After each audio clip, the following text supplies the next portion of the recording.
Avant de commencer la vidéo, assurez-vous de cliquer sur le bouton d'abonnement si vous êtes nouveau sur ma chaîne, cela me motive vraiment à continuer à créer des récapitulatifs d'animes pour vous tous.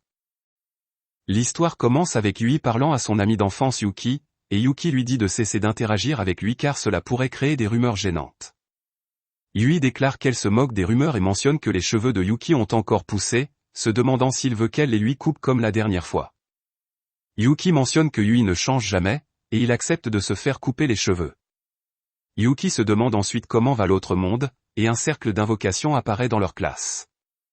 Yuki est heureux de voir le cercle et ils sont ensuite téléportés dans un autre monde. Tout le monde est confus quant à ce qui se passe, et ils sont attaqués par des démons. Les étudiants essaient de s'échapper, et Yui tente de protéger Yuki.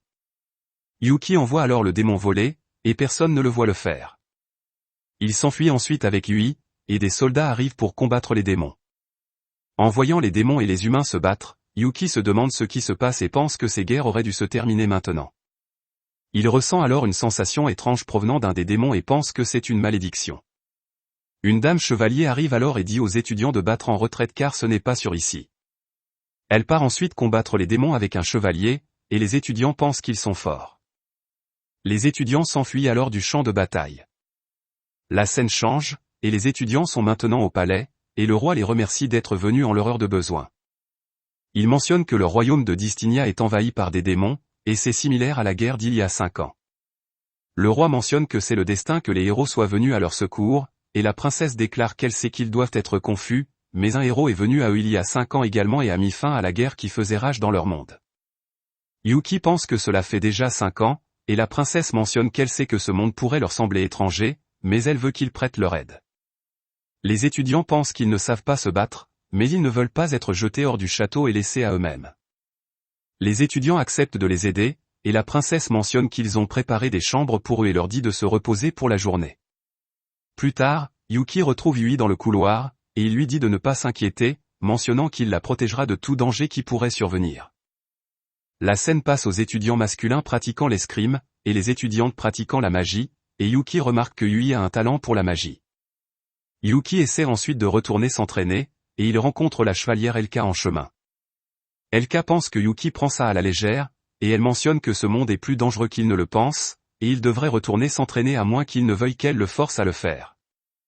Yuki mentionne qu'il aimerait la voir essayer, et Elka attaque alors Yuki avec son épée d'entraînement, mais Yuki esquive et lui donne une tape sur les fesses. La sensation sur les fesses d'Elka lui rappelle le précédent héros, et Yuki lui demande si elle se souvient maintenant. Elka se prosterne et traite Yuki comme son maître. Il est alors révélé que Yuki est le précédent héros Setsu. Elka mentionne que cela fait longtemps et qu'elle l'attendait pour le revoir. Elka devient alors une chaise, et Yuki s'assoit sur elle, pensant que le comportement masochiste d'Elka a augmenté depuis la dernière fois. Glin arrive ensuite et se demande ce qu'Elka fait. Elka mentionne alors que Setsu est de retour, et il la croit en voyant son état. Ils vont ensuite voir Théa, et elle réalise que Setsu est de retour en voyant le pouvoir magique de Yuki. Yuki mentionne alors qu'il est de retour comme il l'avait promis, et les autres le saluent. Yuki leur demande ensuite ce qui s'est passé avec la guerre, et Elka mentionne qu'elle a quelques questions pour lui aussi, et elle dit qu'il devrait aller ailleurs. Ils se rendent ensuite sur les murs du palais, et Elka demande à Yuki comment il est revenu dans leur monde, et Glin se demande pourquoi il a l'air si différent. Yuki mentionne qu'il ne sait pas non plus ce qui s'est passé pendant son combat avec Thomas, et il mentionne que tout ce qu'il sait, c'est qu'il est né dans un monde différent tout en conservant ses souvenirs et son pouvoir magique, et puis il a été invoqué dans ce monde à nouveau. Glin mentionne que la volonté de Dieu est un mystère pour des hommes ordinaires comme eux, et Yuki leur demande ensuite ce qui est arrivé à Thomas après la guerre, car il pourrait être derrière cette guerre aussi. Théa demande ensuite si les démons sont contrôlés par une malédiction, et Yuki mentionne qu'ils le sont, et Thomas est le seul capable de faire quelque chose comme ça. Elka mentionne qu'ils ont cherché Thomas comme ils l'ont fait pour Setsu, mais ils n'ont rien trouvé. Théa mentionne que puisque Setsu est en vie, Thomas pourrait aussi l'être, et un soldat arrive alors et mentionne que le roi demande la présence de Glin dans la salle du trône. Glin se rend ensuite dans la salle du trône, et Yuki pense que ce n'est pas facile d'être important. Elka mentionne alors que cela devait être son travail, et Yuki mentionne qu'il n'accepterait jamais un travail étouffant comme celui-ci, et qu'il avait l'intention de parcourir le monde après la guerre. Il pense ensuite qu'il aime le paysage paisible depuis le mur, et Théa mentionne qu'ils doivent travailler dur pour protéger cette paix. Yuki se demande ensuite ce que Thomas pense cette fois-ci. À la salle du trône, le roi déclare qu'il n'aurait jamais dû conclure la paix avec les démons, et il mentionne que le royaume déclarera maintenant une guerre totale contre eux. Glin dit au roi d'être patient et mentionne que l'émissaire qu'ils ont envoyé au royaume des démons n'a toujours pas donné de nouvelles, et ils doivent comprendre la situation avant d'agir. La princesse mentionne alors que ce sont les démons qui ont commencé l'invasion, et le fait que de nouveaux héros soient invoqués en même temps est la preuve que la justice est de leur côté. Le roi mentionne alors qu'il n'aurait jamais dû écouter les paroles bon marché du héros il y a 5 ans, et établir ce traité de paix, et l'absence du héros prouve que Dieu veut qu'ils unifient le monde. La scène passe ensuite à Yui pratiquant la magie seule, et Yuki arrive, mentionnant qu'elle a un talent pour la magie. Cela rend Yui heureuse, mais elle pense que c'est pour s'entraîner à faire du mal à quelqu'un, et elle se demande pourquoi quelqu'un irait à la guerre. Elle mentionne ensuite qu'elle continuera quand même à pratiquer sa magie car elle a du talent pour cela, et elle l'utilisera pour protéger Yuki. La nuit, Yuki et ses amis se retrouvent à nouveau sur les remparts du château, et Glin mentionne qu'il a réussi à gagner du temps en disant que les héros ont encore besoin d'entraînement, mais une guerre semble inévitable à ce stade. Yuki mentionne alors qu'il sortira et arrêtera la guerre lui-même, surtout si Thomas est derrière tout cela. Elka mentionne qu'ils le suivront comme sa garde personnelle, et Glin mentionne que ce serait génial de combattre à ses côtés à nouveau. Yuki déclare que cette fois-ci, il ira seul, et il mentionne qu'il doit y avoir une force de combat suffisante ici pour protéger cet endroit.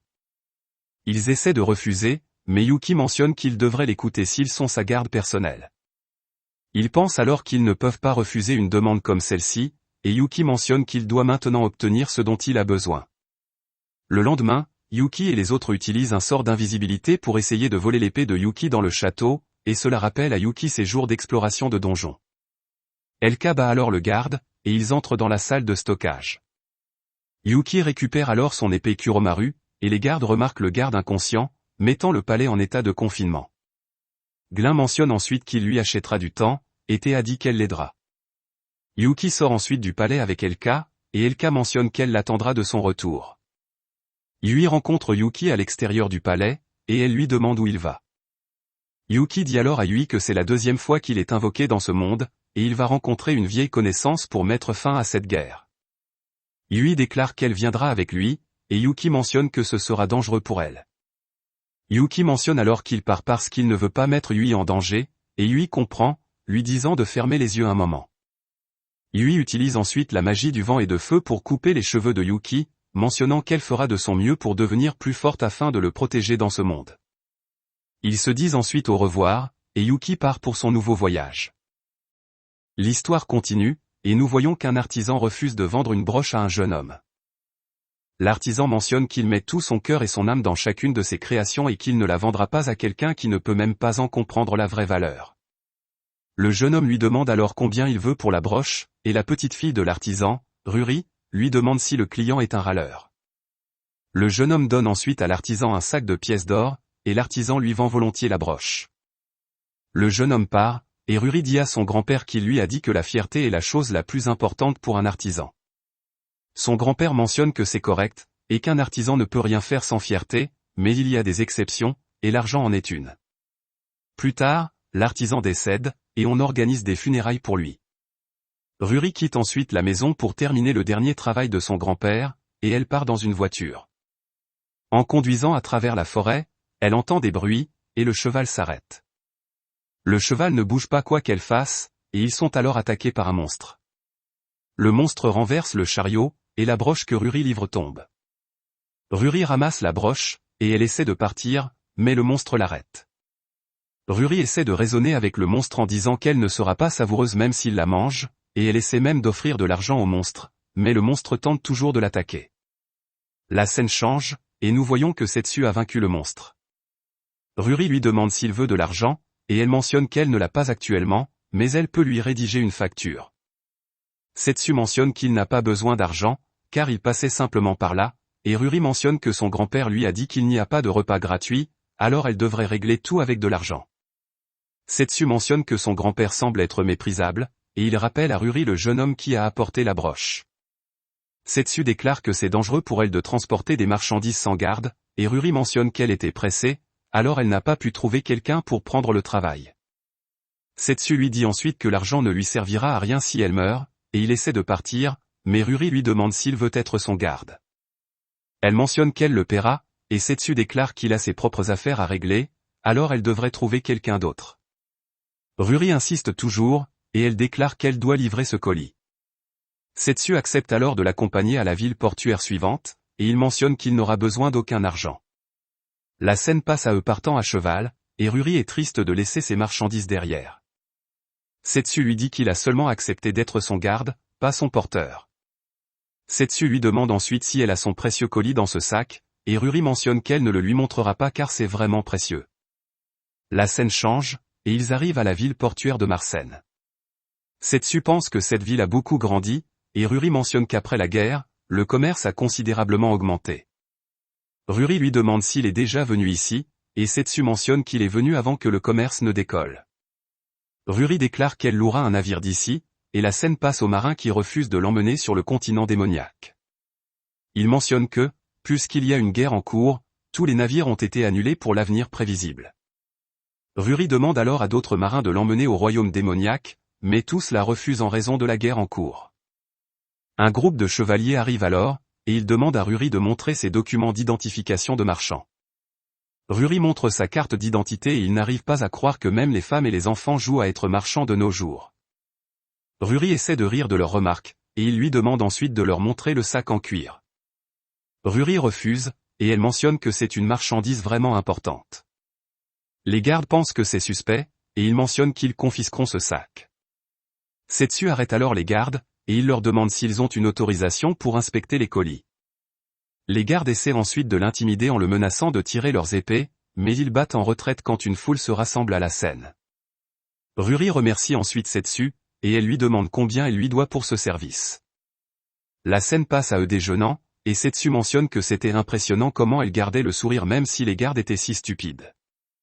Ruri demande ensuite à Setsu comment il savait que les gardes avaient besoin d'une autorisation pour fouiller les effets personnels, et Setsu mentionne que seuls les soldats avec des badges peuvent interroger les civils, et un vieil ami le lui a dit. Setsu demande ensuite à Ruri ce qu'elle va faire puisqu'elle ne peut pas trouver de navire pour la prendre, et Ruri mentionne qu'elle cherchera dans toute la ville un navire, et si elle n'en trouve pas, elle en achètera un.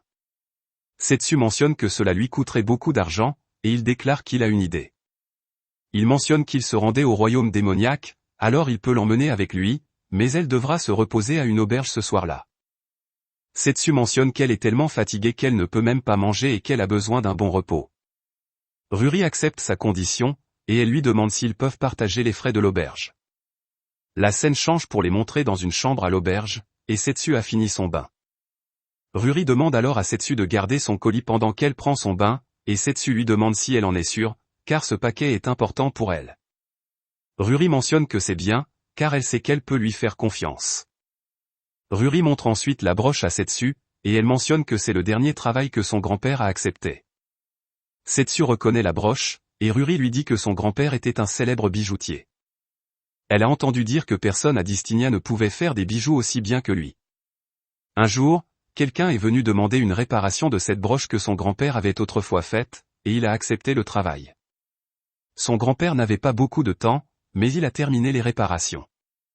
Il lui a ensuite dit qu'il lui avait enseigné que l'argent est important, mais il n'est important que parce que vous en avez besoin pour protéger ce qui vous tient le plus à cœur, et être capable de renoncer à tout le reste pour protéger ce qui vous tient le plus à cœur est ce qu'on appelle la vraie fierté.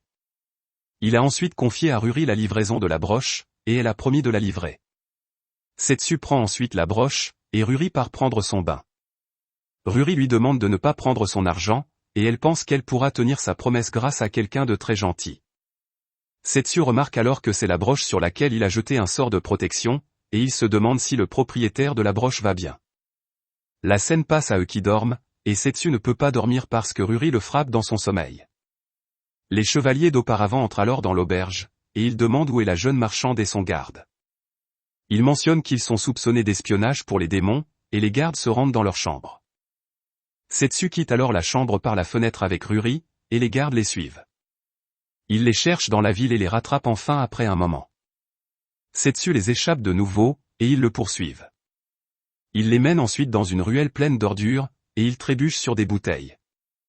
Setsu et Ruri s'enfuient, et ils arrivent à une impasse près de la mer. Ruri lui demande ce qu'ils vont faire maintenant, et les gardes bloquent leur sortie. Les gardes mentionnent qu'ils n'ont nulle part où courir maintenant, et Setsu les provoque pour qu'ils sortent leurs épées. Setsu mentionne alors qu'il est temps qu'il s'en aille, et il saute dans l'eau. Les gardes pensent qu'ils vont mourir, et un monstre émerge de l'eau. Setsu atterrit sur le monstre, et il s'excuse de l'avoir invoqué sans préavis. Il mentionne qu'il la mettra au courant plus tard, et il lui demande de les emmener au royaume démoniaque. Le monstre part pour le royaume démoniaque, et les gardes se demandent comment ils devraient signaler cela. Leur chef mentionne que ce n'est qu'un rêve, et ils ne signalent pas les rêves. Ruri reconnaît alors le monstre comme Léviathan, le dieu de la mer, et elle se demande qui elle a embauché comme garde.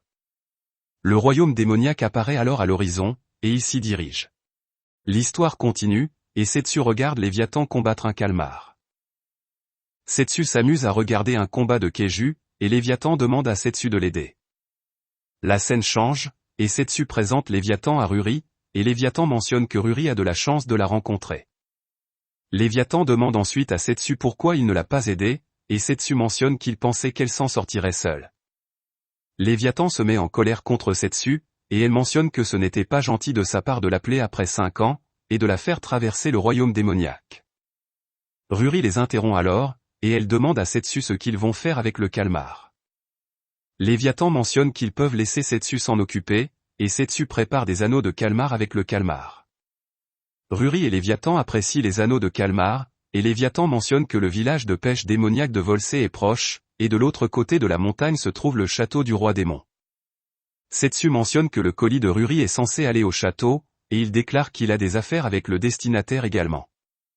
Ruri demande alors s'ils connaissent cette personne nommée Dezastol Sereno, et Léviathan explique que Dezastol est le seigneur démon. Ruri est surprise par cela, et Léviathan mentionne qu'ils devront continuer à pied à partir de là, donc son travail est terminé, et elle retournera à la mer.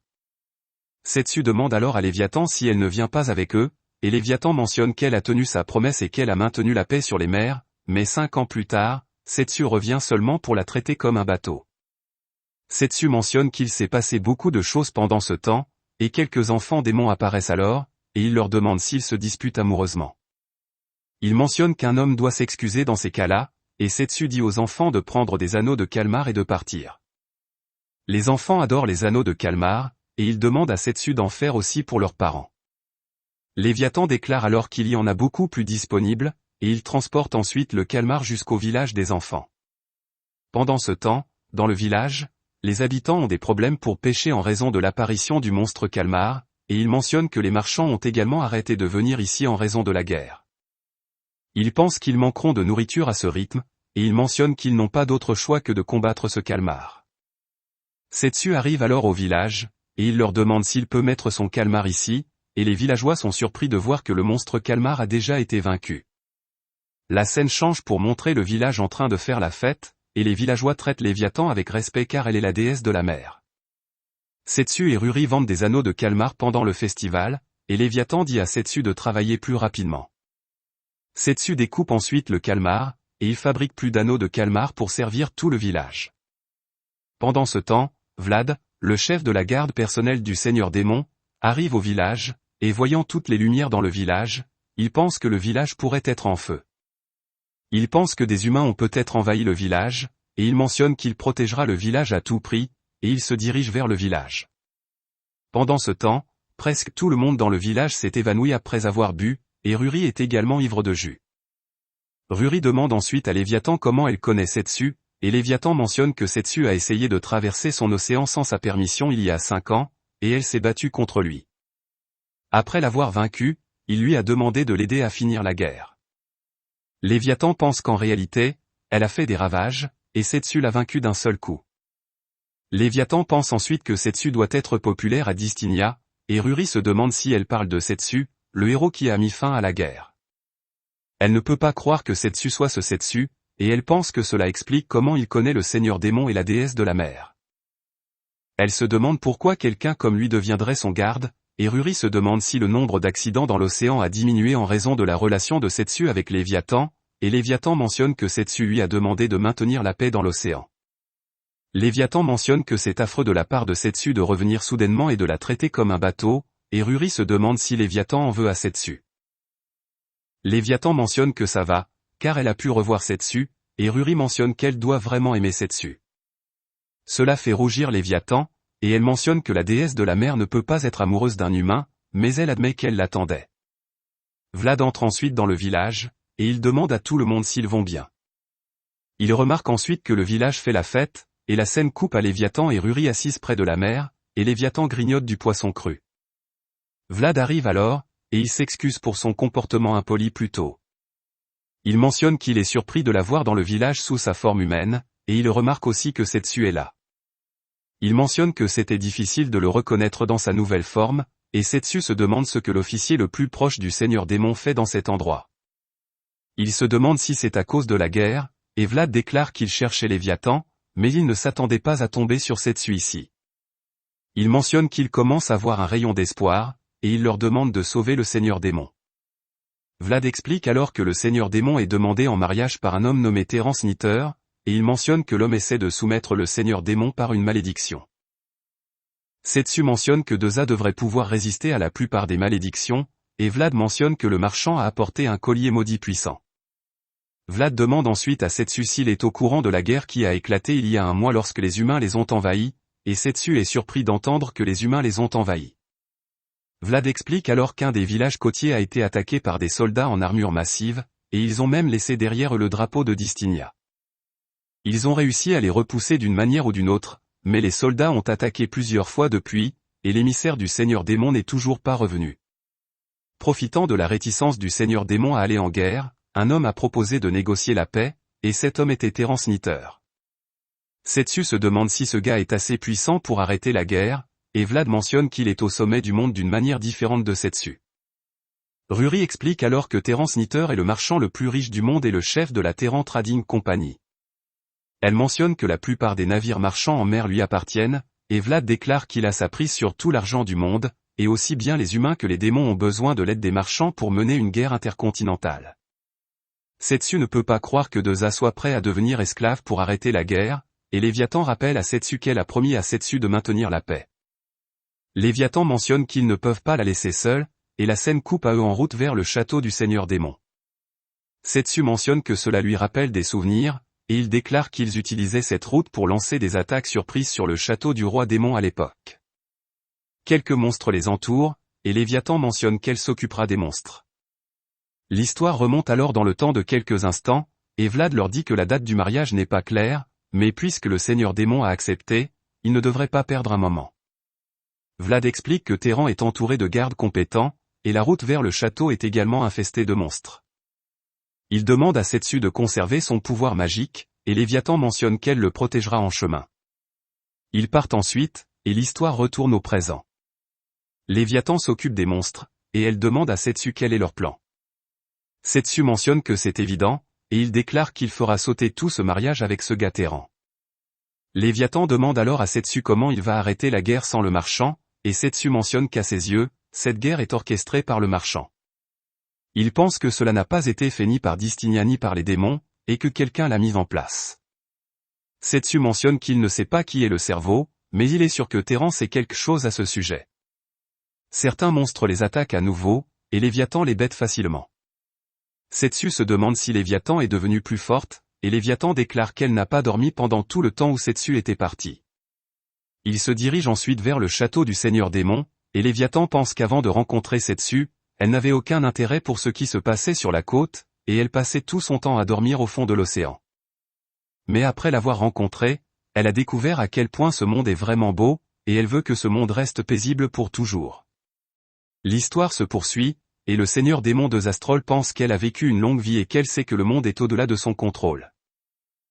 Elle a combattu en tant que dirigeante, protectrice et héritière, et elle a continué à se battre. Mais un jour, Setsu est venu à elle et lui a suggéré d'arrêter la guerre, et il lui a donné une broche en tant que gage de réconciliation. Il lui a dit que le noir lui allait bien, et la guerre a été interrompue. La scène coupe sur le Seigneur Démon découvrant la disparition de Setsu. Vlad informe le Seigneur Démon qu'ils ont fait tout leur possible, mais ils ne l'ont toujours pas trouvé, et même Distinia ne sait pas où il est parti. Deza pense alors que Setsu peut être parti, mais elle va tenir la promesse de paix qu'elle a faite avec lui. Elle dit à Vlad qu'ils doivent redoubler d'efforts pour maintenir la paix, et Vlad mentionne qu'il donnera sa vie pour cela. Le Seigneur Démon fait ensuite un tour dans la capitale, et elle remarque que la ville prospère grâce à la paix et au commerce entre les nations humaines et démoniaques. La broche offerte par Setsu se casse, et Vlad mentionne qu'il la fera réparer par un bijoutier talentueux à Distina. Plus tard, un soldat vient au château du seigneur démon et l'informe qu'une armée distinienne les a envahis. Vlad pense que c'est dommage que la paix n'ait duré que 5 ans, et Deza mentionne qu'il ne devrait pas sauter aux conclusions. Deza ordonne alors à tout le monde de préparer leur armée, et elle envoie 2 de ses hommes à Distina pour découvrir ce qui se passe, pensant que cela semble suspect. Elle pense ensuite qu'elle va tenir la promesse qu'elle a faite à Setsu, et les soldats se préparent pour la guerre. Les soldats mentionnent que cette fois, l'ennemi a des soldats blindés énormes, et ils ne savent pas s'ils survivront à cette guerre. Ils pensent qu'ils n'auraient jamais dû faire confiance aux humains et signer ce traité de paix. Les soldats pensent qu'ils seront en difficulté si l'ennemi détruit leur chaîne d'approvisionnement, mais ils croient en le seigneur démon. Le seigneur démon pense alors qu'un mois s'est écoulé et qu'elle n'a toujours pas de nouvelles de Distinia. Elle pense que leur nation ne durera pas longtemps à ce rythme, et elle se demande si elle est capable de tenir sa promesse envers Setsu. Vlad dit alors au seigneur démon que Terence Nitter est là et aimerait lui parler. Le seigneur démon l'invitait, et Terran propose d'aider le seigneur démon à mettre fin à la guerre avec Distinia. Terran mentionne que sa société est puissante et qu'il peut mettre fin à la guerre en un instant. Le seigneur démon lui demande ce qu'il voudrait en retour, et Terran mentionne qu'il aimerait qu'elle devienne sa femme, et il lui montre le collier sur lequel ils prêteront serment. Vlad et les autres remarquent que le collier est imprégné d'une puissante malédiction de servitude, et le seigneur démon lui demande où il a obtenu une telle chose. Terran mentionne que cela a nécessité beaucoup d'efforts, et Vlad demande au seigneur démon de ne pas se laisser emporter par de telles absurdités. Le seigneur démon demande alors un peu de temps pour y réfléchir, et Terran mentionne qu'il a tout le temps du monde, mais il se demande si elle a ce genre de temps, et il part. Plus tard, le seigneur démon pense que c'est la seule façon pour elle de tenir la promesse qu'elle a faite à Setsu, et Vlad vient alors. Il mentionne qu'il n'est pas nécessaire qu'elle accepte une offre aussi ridicule, car son armée est prête à se battre jusqu'au dernier homme. Deza déclare que c'est pourquoi elle ne peut pas refuser, et Vlad mentionne qu'il n'abandonnera pas, et il part. Le seigneur démon se souvient alors que Setsu lui a dit qu'elle avait l'air bien en noir, et elle se demande s'il va rire quand il la verra porter du blanc contre son gré. Ailleurs, Terran parle avec un homme encapuchonné, et il mentionne que le seigneur démon a été facile à convaincre. Il pense que prêter aide au complot de l'homme encapuchonné paiera, et il déclare que le royaume démoniaque sera bientôt à eux. Il pense qu'ils vont commencer une guerre fastidieuse s'ils vont plus loin, et il demande à l'homme s'il devrait rappeler ses coûteux soldats magiques. L'homme encapuchonné mentionne qu'il n'est pas nécessaire de le faire, et Terran déclare qu'il veut le seigneur démon, et l'homme encapuchonné veut le royaume, donc l'accord devrait être conclu. L'homme encapuchonné mentionne que c'est la volonté de son maître, et la scène coupe au jour du mariage du seigneur démon. Tout le monde s'est rassemblé dans l'église pour assister à la cérémonie de mariage, et les démons ne sont pas heureux de ce mariage. Le seigneur démon entre alors dans l'église en portant une robe de mariée, et la foule contemple sa beauté. Le père leur dit d'échanger leurs vœux, et Terran mentionne qu'aujourd'hui, lui et le seigneur démon entreront dans un serment de maître et de serviteur, et il promet d'apporter la paix éternelle au monde après cela. Il demande ensuite à ses compatriotes de prêter allégeance à leur nouvel seigneur démon, et il déclare qu'ensemble, ils protégeront le monde et inscriront leur nom dans les livres d'histoire. Terran va alors mettre le collier maudit au seigneur démon, et il lui demande si elle est prête à faire un serment d'amour éternel. Le seigneur démon accepte, et elle souhaite qu'elle aurait pu voir Setsu au moins une dernière fois. Setsu entre alors dans l'église, et il mentionne qu'il est là pour sauver le seigneur démon. Vlad et Ruri remarquent cela, et ils pensent qu'ils doivent aussi se dépêcher. Terran demande qui est Setsu, et il demande à ses gardes de le protéger. Léviathan s'occupe des gardes, et elle mentionne que Deza ne semble vraiment pas bien en blanc. L'homme encapuchonné utilise ensuite la magie des ombres pour retenir Léviathan, et il s'apprête à la poignarder avec sa magie des ombres, mais Setsu l'arrête et le frappe. Setsu mentionne qu'il va le faire payer de faire pleurer Deza, et l'homme encapuchonné déclare qu'il ne s'attendait pas à ce que le héros Setsu se montre ici. Il mentionne qu'il doit rapporter cela à son maître et tente d'attaquer Setsu, mais Setsu bloque son attaque et le renverse. Setsu se demande si c'est tout ce qu'il a, et l'homme encapuchonné déclare qu'ils devront régler cela plus tard, car il doit informer son maître de Setsu. L'homme encapuchonné s'en va ensuite, et Deza serre Setsu dans ses bras, et elle mentionne qu'il lui a manqué. Elle lui demande où il est allé, et Setsu déclare que c'est une longue histoire. Setsu mentionne ensuite qu'il est heureux qu'elle soit en sécurité, et Léviathan mentionne que les gars qui les ont attaqués sont toujours là. Setsu vérifie les gars et remarque qu'il s'agit de soldats magiques faits de malédiction. Voyant les malédictions à l'œuvre, Setsu pense que Toma doit être derrière tout cela, et Deza déclare qu'elle soupçonnait également sa participation à tout cela. Deza mentionne qu'elle l'aidera en tant que seigneur démon, et Setsu lui dit de s'occuper des choses ici pendant qu'il rend visite à Regulu. Deza pense que cela serait rassurant de sécuriser l'aide du roi des hommes bêtes, et elle pense que Setsu précipite les choses. Setsu mentionne qu'ils ont une promesse de paix à respecter, et Léviathan se demande s'ils vont partir déjà. Elle mentionne qu'elle est fatiguée après toute cette course, et Ruri et Vlad arrivent ensuite. Vlad remarque que le château est en désordre, et Ruri demande à Setsu si tout s'est bien passé. Setsu mentionne que c'est le cas, et Ruri donne ensuite à Setsu la broche, et elle déclare qu'il devrait être celui qui la donne à Deza. Setsu donne la broche à Deza, et il pense que c'est la deuxième fois qu'il la lui donne. Il met la broche sur elle, et Deza pense que Setsu lui a une fois de plus appris ce que signifie vivre.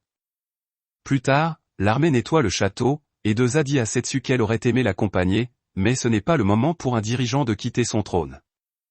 Setsu mentionne qu'il la conduira où elle veut aller, après avoir établi la paix, et Vlad déclare que le dirigeant d'un pays ne devrait pas partir même quand c'est paisible. Léviathan mentionne que Vlad ne devrait pas faire tout le travail à Deza, et qu'il devrait s'occuper lui-même de certaines choses. Ruri déclare ensuite que le seigneur démon lui a permis d'ouvrir un magasin dans la capitale, et Setsu se demande si Deza en est sûr. Deza déclare que c'est bien car Ruri lui a livré sa précieuse broche, et Vlad les remercie ensuite d'avoir aidé. Setsu part ensuite avec Léviathan, et Deza lui dit de revenir vers elle une fois que tout cela sera terminé. L'histoire continue, et nous voyons que le jeune Setsu et Yui se rencontrent pour la première fois. Ils se saluent, et Yui demande à Setsu s'il voudrait jouer avec elle, mais Setsu refuse en disant qu'il fait trop chaud aujourd'hui. Yui mentionne qu'au début, Setsu semblait être un garçon effrayant et peu sympathique, mais ils ont passé beaucoup de temps ensemble, étant donné qu'ils vivaient si près l'un de l'autre, et au fil du temps, il a joué avec elle et l'a aidé à étudier, ce qui lui a fait réaliser à quel point il était gentil. La scène coupe ensuite sur eux rentrant de l'école intermédiaire, et Yui remarque l'affiche d'une école préparatoire. Elle demande à Setsu si elle pourrait aller dans le même lycée que lui s'elle fréquente un endroit comme celui-ci. Mais avant que Setsu puisse répondre, elle mentionne qu'elle plaisantait juste, et ils rentrent chez eux. À leur appartement, elle demande à Setsu ce qu'il pense de ce qu'elle lui a demandé auparavant, et Setsu lui dit qu'elle devrait viser une école plus facile si c'est trop compliqué d'aller dans la même école. Cela rend Yui triste, et nous voyons qu'elle a commencé à fréquenter l'école préparatoire, mais même après cela, ses résultats aux tests simulés n'ont pas progressé. Un jour, en revenant de l'école préparatoire, Yui rencontre quelques garçons dans le parc, et il lui demande si elle est contrariée à cause de ses résultats aux tests simulés. Il mentionne qu'elle devrait simplement abandonner si c'est au-delà de ses capacités, car elle s'amusera plus ainsi.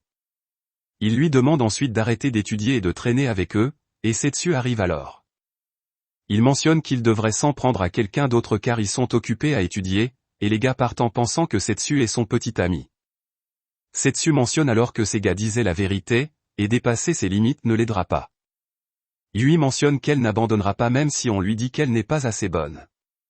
Setsu comprend, et il mentionne qu'il n'a pas d'autre choix que de l'aider si elle est si déterminée.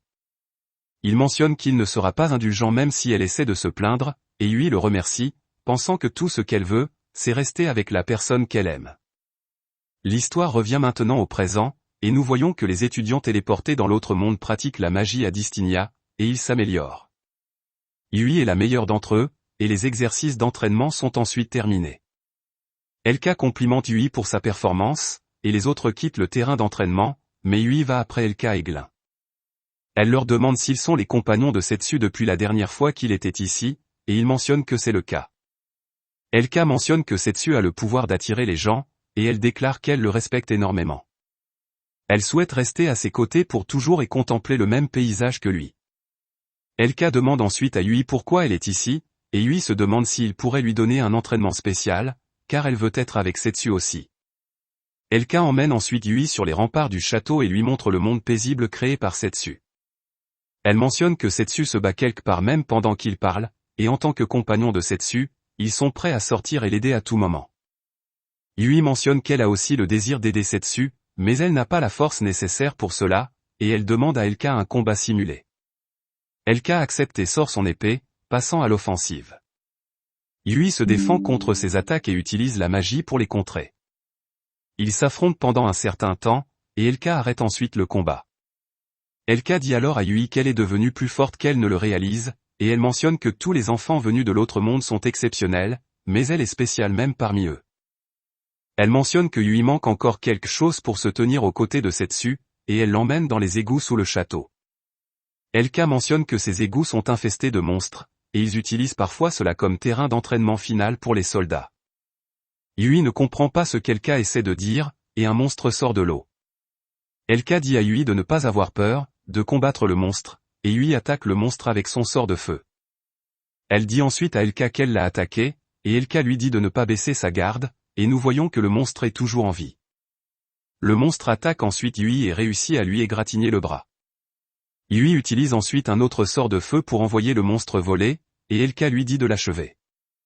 Yui hésite, et Elka lui dit alors que Yui est devenue plus forte, mais en guerre, elles doivent tuer l'ennemi ou l'ennemi tuera ceux qui leur sont chers. Elle mentionne que la détermination à tuer est ce qui manque à Yui, et sans cela, elle ne peut pas protéger ceux qui lui sont chers. Yui se souvient ensuite de la scène de guerre qu'elle a vue juste après être arrivée dans ce monde, et Elka achève le monstre. Ils sortent ensuite des égouts, et dans sa chambre, Yui se demande ce qu'elle devrait faire. Tia vient alors dans sa chambre, et elle soigne les blessures de Yui. Yui remercie Tia de l'avoir guéri, et Tia mentionne que c'était fou d'Elka de jeter Yui dans une véritable bataille aussi soudainement. Yui déclare qu'elle l'a demandé, et Tia mentionne alors qu'elle voit Yui comme l'une d'entre elles. Elle mentionne qu'elle ne sait pas à quoi ressemblait Setsu dans l'autre monde, mais il regarde Yui de la même manière qu'il les regarde, et c'est aussi pourquoi elle comprend ce qu'Elka essaie de faire. Elle mentionne qu'Elka est sévère avec elle parce qu'elle veut la traiter comme une véritable égale, et elle demande à Yui pourquoi elle veut être proche de Setsu quand elle sait que se rapprocher de lui ne fera que la mettre en danger. Yui déclare que c'est parce que Setsu l'a beaucoup aidé depuis qu'ils étaient petits, et cette fois, elle veut être celle qui l'aide. Tia comprend et part après avoir souhaité bonne chance à Yui. Tia dit ensuite à Elka que Yui est forte, et il sera facile pour elle de se défendre sur le champ de bataille. Elka mentionne qu'elle pourrait faire face à des ennemis dangereux si elle se bat avec eux, et Tia déclare que ce n'est pas à eux de décider ce qu'elle devrait faire. Elle mentionne que Yui est la seule qui peut prendre cette décision, et tout ce qu'ils peuvent faire est de respecter la décision qu'elle prendra. Tia part ensuite, et la scène change avec Yui attendant de parler à Glin. Glin se demande si elle veut parler de la nuit dernière, et il mentionne que c'est naturel d'hésiter à prendre des vies même si c'est pour l'amour de quelqu'un de cher. Yui demande alors à Glin comment il trouve la détermination de se battre, et Glin mentionne qu'il choisit simplement de faire souffrir les autres au lieu de regarder les gens autour de lui souffrir, et il déclare que c'est pareil pour chaque autre soldat. Il déclare que cela fonctionne pour lui, mais elle doit trouver sa propre détermination pour combattre. Glin part ensuite, et après avoir réfléchi un moment, Yui réalise quelque chose. Le lendemain à l'entraînement, nous voyons que la puissance magique de Yui a augmenté, et tout le monde est surpris de voir cela. Elle se rend ensuite dans les égouts avec Elka à nouveau, et Elka lui demande si elle a trouvé sa détermination. Yui déclare qu'elle a pris sa décision, et un monstre apparaît alors, et Elka se demande si elle en est sûre. Yui déclare qu'elle en est sûre, et elle utilise un sort de feu puissant sur le monstre. Cela élimine le monstre, et Elka pense que la puissance et la précision de Yui étaient exceptionnelles. Yui mentionne alors que le monstre est toujours en vie, et elle l'a juste neutralisé temporairement. Elle déclare que sa détermination est de ne jamais ôter une vie, et Elka déclare que cette réponse est la même que celle que Setsu leur a donnée. Elle déclare qu'elle est impressionnée par la détermination de Yui, et elle mentionne qu'elle aura besoin de plus de puissance pour y arriver. Yui déclare qu'elle s'entraînera plus dur pour pouvoir protéger tout le monde, et la scène change à la salle du trône. Glin dit à tous les habitants de l'autre monde que le roi a émis un décret, et ils partiront tous pour le royaume des démons demain afin de protéger leur nation et ses citoyens. Il demande aux enfants de se préparer physiquement et mentalement, et les enfants se demandent s'ils peuvent vraiment se battre après un entraînement si bref. Yui est déterminée à entrer en bataille, et elle demande à Setsu de l'attendre. L'histoire continue, et Setsu et Léviathan voyagent en carrosse. Setsu pense que Léviathan est un peu trop détendu, et Léviathan se demande quel est le problème, car ils n'ont rien d'autre à faire jusqu'à ce qu'ils atteignent le continent des hommes-bêtes. Setsu déclare que c'est vrai, et Léviathan mentionne qu'elle sera de service sur le bateau après leur arrivée au port, et se détendre maintenant est un petit prix à payer pour employer la déesse des mers. Setsu déclare qu'ils n'ont pas d'autre moyen de traverser la mer car la guerre a arrêté tous les navires, et il demande à Léviathan si elle peut simplement utiliser la magie pour les téléporter à destination en une seule fois. Léviathan déclare que la magie de transfert peut le faire, et Setsu lui demande de l'utiliser. Léviathan mentionne que la magie de transfert est une énorme corvée et qu'elle nécessite des années de préparation et une puissance magique extrême. Setsu pense que personne n'utiliserait des carrosses si c'était facile, et Léviathan déclare que voyager demande des efforts, et elle devrait recevoir une compensation appropriée pour cela, et elle demande à Setsu de lui remettre ses biscuits. Le carrosse s'arrête alors, et deux autres filles montent à bord. Setsu remarque qu'une des filles est Élèse, et Élèse appelle Setsu maître. Setsu présente alors Élèse à Léviathan, et il mentionne qu'ils ont voyagé ensemble pendant un certain temps la dernière fois qu'il était ici. Élèse déclare qu'elle est la meilleure élève de Setsu, et Setsu mentionne qu'il ne se souvient pas l'avoir prise comme élève. Léviathan demande ensuite qui est l'autre fille, et Élèse la présente comme Amel, la sœur cadette d'Élèse. Setsu est surpris d'apprendre qu'Élèse a une sœur, et Élèse mentionne que cela s'est simplement passé ainsi. Élèse demande ensuite à Setsu où il était ces 5 dernières années, et tout le monde s'intéresse à son histoire. Setsu explique ensuite ce qui lui est arrivé au cours des 5 dernières années, et Élèse mentionne qu'elle ne croirait pas cette histoire si quelqu'un d'autre la lui racontait. Setsu invite ensuite Élèse à venir avec lui sur le continent des hommes bêtes, et Élèse déclare qu'elle aimerait, mais en ce moment, elle est également prise dans une situation sérieuse. Élèse explique ensuite que depuis la disparition de Setsu, elle a commencé à accepter des missions pour chasser des monstres comme suite à son entraînement, et un jour, elle a accepté une quête pour tuer un dragon. Le village qu'il a employé s'appelait Zatrao, et nous voyons un flashback de ce qui s'est passé. Le chef du village donne à Élèse un endroit où séjourner, et la maison appartient à Amel. Le soir, Amel prépare de la nourriture pour Élèse, et Élèse apprécie le repas. Elle demande à Amel si elle vit seule ici, et Amel dit à Élèse que cette maison appartenait à son frère. Elle explique qu'elle n'est pas de ce village, et son frère l'a trouvée il y a 2 ans, et il l'a traitée comme sa propre sœur, mais son frère n'est pas rentré chez lui depuis que le dragon est apparu. Elle déclare qu'elle est à nouveau toute seule, et Élèse mentionne que c'est un joli village, et elle commence à se lasser de voyager, alors une fois que le problème sera réglé, elle aimerait rester ici un moment. Amel est heureuse d'entendre cela, et Élèse mentionne qu'Amel peut l'appeler grande sœur pendant le temps qu'elle est ici. Amel est ravie d'avoir une grande sœur, et dans le présent, Setsu demande à Élèse si le frère d'Amel est disparu parce qu'il a été tué par le dragon. Élèse mentionne que cela ne semble pas être le cas, car chaque fois que le dragon attaque, plusieurs villageois disparaissent, et il ne laisse aucune trace de lutte. Elle déclare que tout le monde disparaît sans laisser de traces, et Setsu pense que cela ne ressemble pas à une attaque normale. Élèse mentionne qu'elle pensait que vaincre le dragon devrait venir en premier, et elle a désactivé le dispositif de protection contre le mal du village.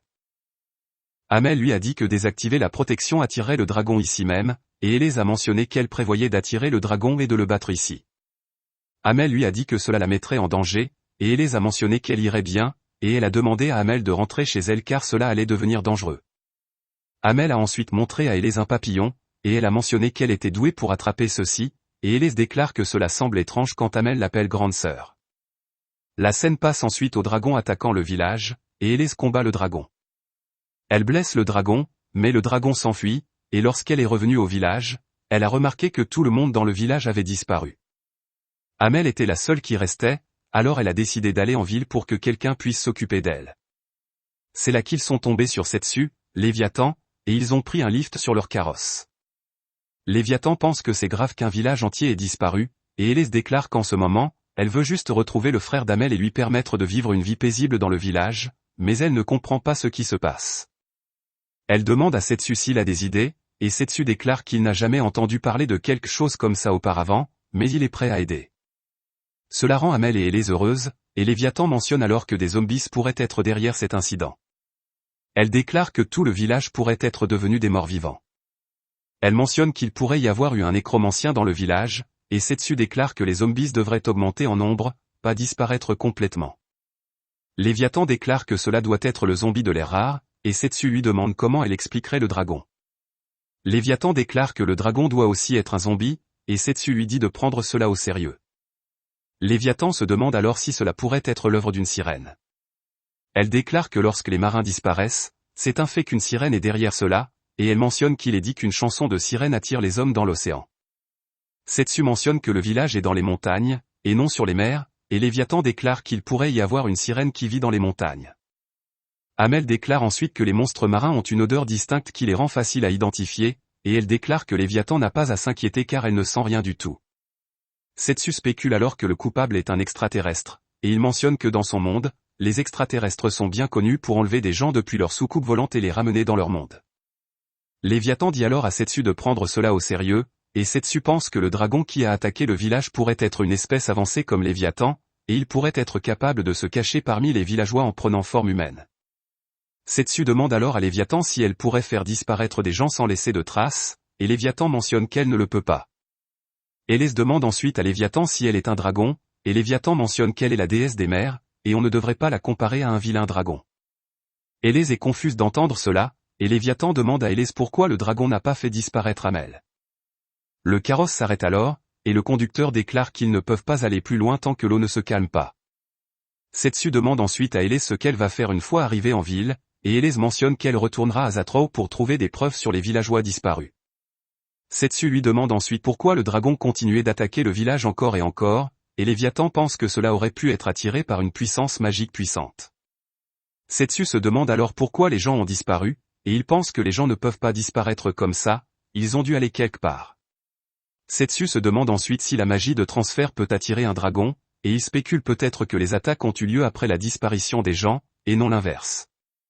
Il mentionne que les gens ont dû être emmenés quelque part en utilisant la magie de transfert, et à chaque fois que cela arrivait, le dragon était attiré par la puissance magique. Hélès mentionne alors que la magie a besoin d'un utilisateur, et elle se demande qui pourrait être l'utilisateur. Setsu mentionne que la magie de transfert n'est pas une tâche rapide, et elle nécessite des années de préparation, mais il y avait une personne qui est arrivée dans le village il y a 2 ans. Amel se demande s'il la soupçonne, et elle mentionne que c'est absurde, et la théorie de l'extraterrestre de Setsu était plus plausible que cela. Hélès est d'accord, et Setsu demande ensuite à Amel si elle se souvient de ce qu'elle a dit quand Léviathan racontait l'histoire de la sirène. Setsu lui rappelle qu'elle a dit que les monstres marins ont une odeur distincte, et Hélès déclare que la plupart des démons ont un sens de l'odorat comme ça. Setsu explique ensuite que Léviathan est hors du commun, et même dans sa forme humaine, elle ne permet pas à sa magie de fuir, alors comment Amel sait-elle qui est vraiment Léviathan? Amel mentionne que c'est parce qu'elle connaît un peu les monstres, et elle les attaque ensuite. Ils esquivent l'attaque, et Amel se transforme ensuite en dragon. Léviathan et Setsu combattent le dragon, et Setsu demande à sa meilleure élève de les aider. Setsu et Hélès combattent ensuite le dragon, et ils font glisser le dragon sur le sol mouillé. Léviathan combine ensuite sa magie avec l'épée de Setsu pour attaquer le dragon, et il le blesse. Le dragon tente ensuite de fuir, mais Hélès l'intercepte, et elle tue le dragon. La scène passe ensuite à Setsu se dirigeant vers le continent des hommes bêtes sur le dos de Léviathan, et Léviathan se demande si c'était bien de laisser Hélès seule. Setsu mentionne qu'ils ont réussi à vaincre le dragon, donc elle devrait être capable de s'occuper du reste, et il mentionne qu'elle devrait terminer les travaux qu'elle entreprend si elle va se considérer comme son élève. Pendant ce temps, Hélès retourne à Zatrao, et Amel vient ensuite la rejoindre. Hélès est surprise de voir Amel en vie, et elle lui demande où sont les villageois. Amel mentionne qu'elle les a transformés en poupées, et elle déclare que des soldats magiques étaient nécessaires pour la guerre, et les villageois avaient une forte puissance magique. Hélès lui demande qui elle est vraiment, et Amel se présente comme Meluar, la maîtresse des monstres, et elle mentionne que Thomas lui a donné ce nom. L'histoire se poursuit à Léoport, sur le continent des hommes bêtes, et c'est une autre belle journée. On voit une fille nommée Shironako qui est populaire parmi les gens du marché, et tous se rassemblent autour d'elle. Elle reçoit toutes sortes de cadeaux des gens, et Shironako déclare qu'elle ne peut pas accepter autant de cadeaux. Les gens du marché affirment que c'est le moins qu'ils puissent faire pour la remercier de son aide avec les chaînes d'approvisionnement, et ils mentionnent qu'elle doit aussi prendre soin de sa sœur. Shironako les remercie pour tous leurs cadeaux. En sortant, elle rencontre des enfants qui lui demandent de leur apprendre à combattre les monstres. Shironako déclare qu'ils n'ont pas besoin de combattre, car combattre, c'est son travail. D'autres personnes lui offrent encore des choses, mais elle déclare qu'elle ne peut pas emporter plus et rentre chez elle. À la maison, sa sœur Minako la remercie d'être rentrée, et elle remarque que tout le monde lui a donné beaucoup de choses comme toujours. Minako se met alors à tousser, et Shironako lui donne de la médecine. Elle jure de guérir sa sœur et lui demande de faire de son mieux également. Minako promet de faire de son mieux, et la scène coupe à Setsu demandant à l'homme du port s'ils peuvent obtenir un bateau. L'homme mentionne qu'ils n'ont pas de bateau disponible maintenant, et Setsu déclare qu'ils ont des affaires urgentes à régler, et il mentionne qu'il le paiera bien. Il déclare qu'il n'y a pas de bateau aujourd'hui, et Setsu mentionne alors qu'ils n'ont pas d'autre choix que de monter sur Léviathan. Léviathan se fâche contre Setsu, et elle mentionne qu'elle nage depuis 3 jours et nuits. Setsu déclare qu'elle est la seule sur qui il peut compter, et il s'excuse de la pousser si fort. Cela rend Léviathan heureuse, et elle déclare qu'elle peut nager à nouveau s'il lui permet de se reposer jusqu'à demain. L'homme mentionne alors qu'il y a un bateau disponible demain, et Léviathan dit à l'homme d'apprendre à lire l'ambiance. Setsu déclare ensuite qu'il devrait trouver une auberge pour aujourd'hui et manger quelque chose de bon. La scène coupe à Shironako allant dans une auberge, et elle remercie la propriétaire Kuroinu de lui avoir trouvé ce médicament, et la propriétaire déclare qu'elle n'a pas d'objection à aider une fille travailleuse comme elle. Kuroinu lui montre ensuite une photo de Setsu et mentionne que son prochain travail serait d'assassiner l'homme sur cette photo. Elle déclare que si Shironako parvient à accomplir ce travail, elle n'aurait plus à travailler un seul jour de sa vie, et elle n'aurait aucun problème à payer pour le médicament. Setsu entre ensuite dans l'auberge, et Shironako se cache. Il réserve une chambre à l'auberge, et Shironako quitte discrètement les lieux. Setsu demande à Kuroinu s'il y a de bons restaurants dans les environs, et elle lui parle d'un endroit où ils peuvent déguster des plats traditionnels des hommes bêtes. La scène coupe à Shironako dînant avec sa sœur Minako, et elle remarque que Minako n'a même pas touché à sa nourriture. Minako déclare qu'elle n'a pas beaucoup d'appétit, et Shironako dit alors à Minako qu'elle a un autre travail à faire aujourd'hui et lui demande d'aller se coucher. On voit ensuite que Minako porte un collier maudit, et la scène coupe à Kuroinu remarquant que Setsu et Léviathan sont endormis. Elle informe Shironako à ce sujet et lui demande si elle hésite toujours. Shironako déclare qu'elle a déjà pris sa décision. Elle demande ensuite à Kuroinu si elle peut la considérer comme une sœur et déclare que c'est la raison pour laquelle des orphelines comme elle ont survécu jusqu'à maintenant. Elle mentionne que Kuroinu ne leur a pas seulement donné le médicament, mais elle s'est aussi occupée d'elle. Elle demande à Kuroinu si elles peuvent vivre ensemble après qu'elle ait été payée pour ce travail, et elle déclare que ce serait amusant. Kuroinu déclare que c'est assez égoïste de sa part, mais elle peut la considérer comme une sœur si c'est vraiment ce qu'elle veut, et elle mentionne que c'est une sensation agréable d'avoir une petite sœur. Elle dit ensuite à Shironako de faire ce travail pour rendre Minako de nouveau en bonne santé, et elle lui donne la clé de la chambre de Setsu, et Shironako se rend dans leur chambre. Elle attaque Setsu avec ses griffes, et elle remarque que c'était de la magie d'illusion. Setsu la sort de la fenêtre, et il lui demande si elle est l'une des spires de Thomas. Shironako déclare qu'elle ne sait pas qui c'est, mais elle doit prendre sa vie. Elle attaque ensuite Setsu avec une boule de feu, et Setsu l'intercepte. Setsu la gifle ensuite en lui disant qu'il est dangereux de lancer des attaques comme ça au milieu de la ville. Et cela la met KO. Setsu remarque que Shironako est entourée d'énergie maudite, et il pense qu'elle l'a amenée de quelque part. La scène coupe à Shironako qui se réveille et attaque Setsu. Elle remarque ensuite qu'elle est chez elle, et Minako explique que Setsu l'a trouvée inconsciente et l'a ramenée avec lui. Setsu demande à Shironako de jouer le jeu avec lui, et Shironako remercie Setsu. Setsu déclare ensuite qu'il comprend sa situation et sait qu'elle fait des travaux dangereux pour le bien de sa sœur. Setsu l'informe ensuite que ce n'est pas une maladie, et il utilise le sort de lumière pour montrer la malédiction à Shironako. Il explique que Minako est sous une malédiction puissante, et Léviathan pense qu'une malédiction aussi puissante ne peut être jetée que par Thomas. Shironako demande ensuite à Setsu si Minako peut être sauvée, et elle mentionne qu'elle fera tout pour la sauver. Setsu déclare qu'elle peut tout lui laisser, et il sauvera certainement la sœur de Shironako. Il dit alors à Minako que cela sera un peu désagréable, et Minako déclare qu'elle n'y voit aucun inconvénient. Setsu invoque ensuite une épée nommée Glouton, et Shironako lui demande ce que c'est. Setsu déclare que c'est sa carte secrète, et il dit ensuite à Glouton de dévorer la malédiction.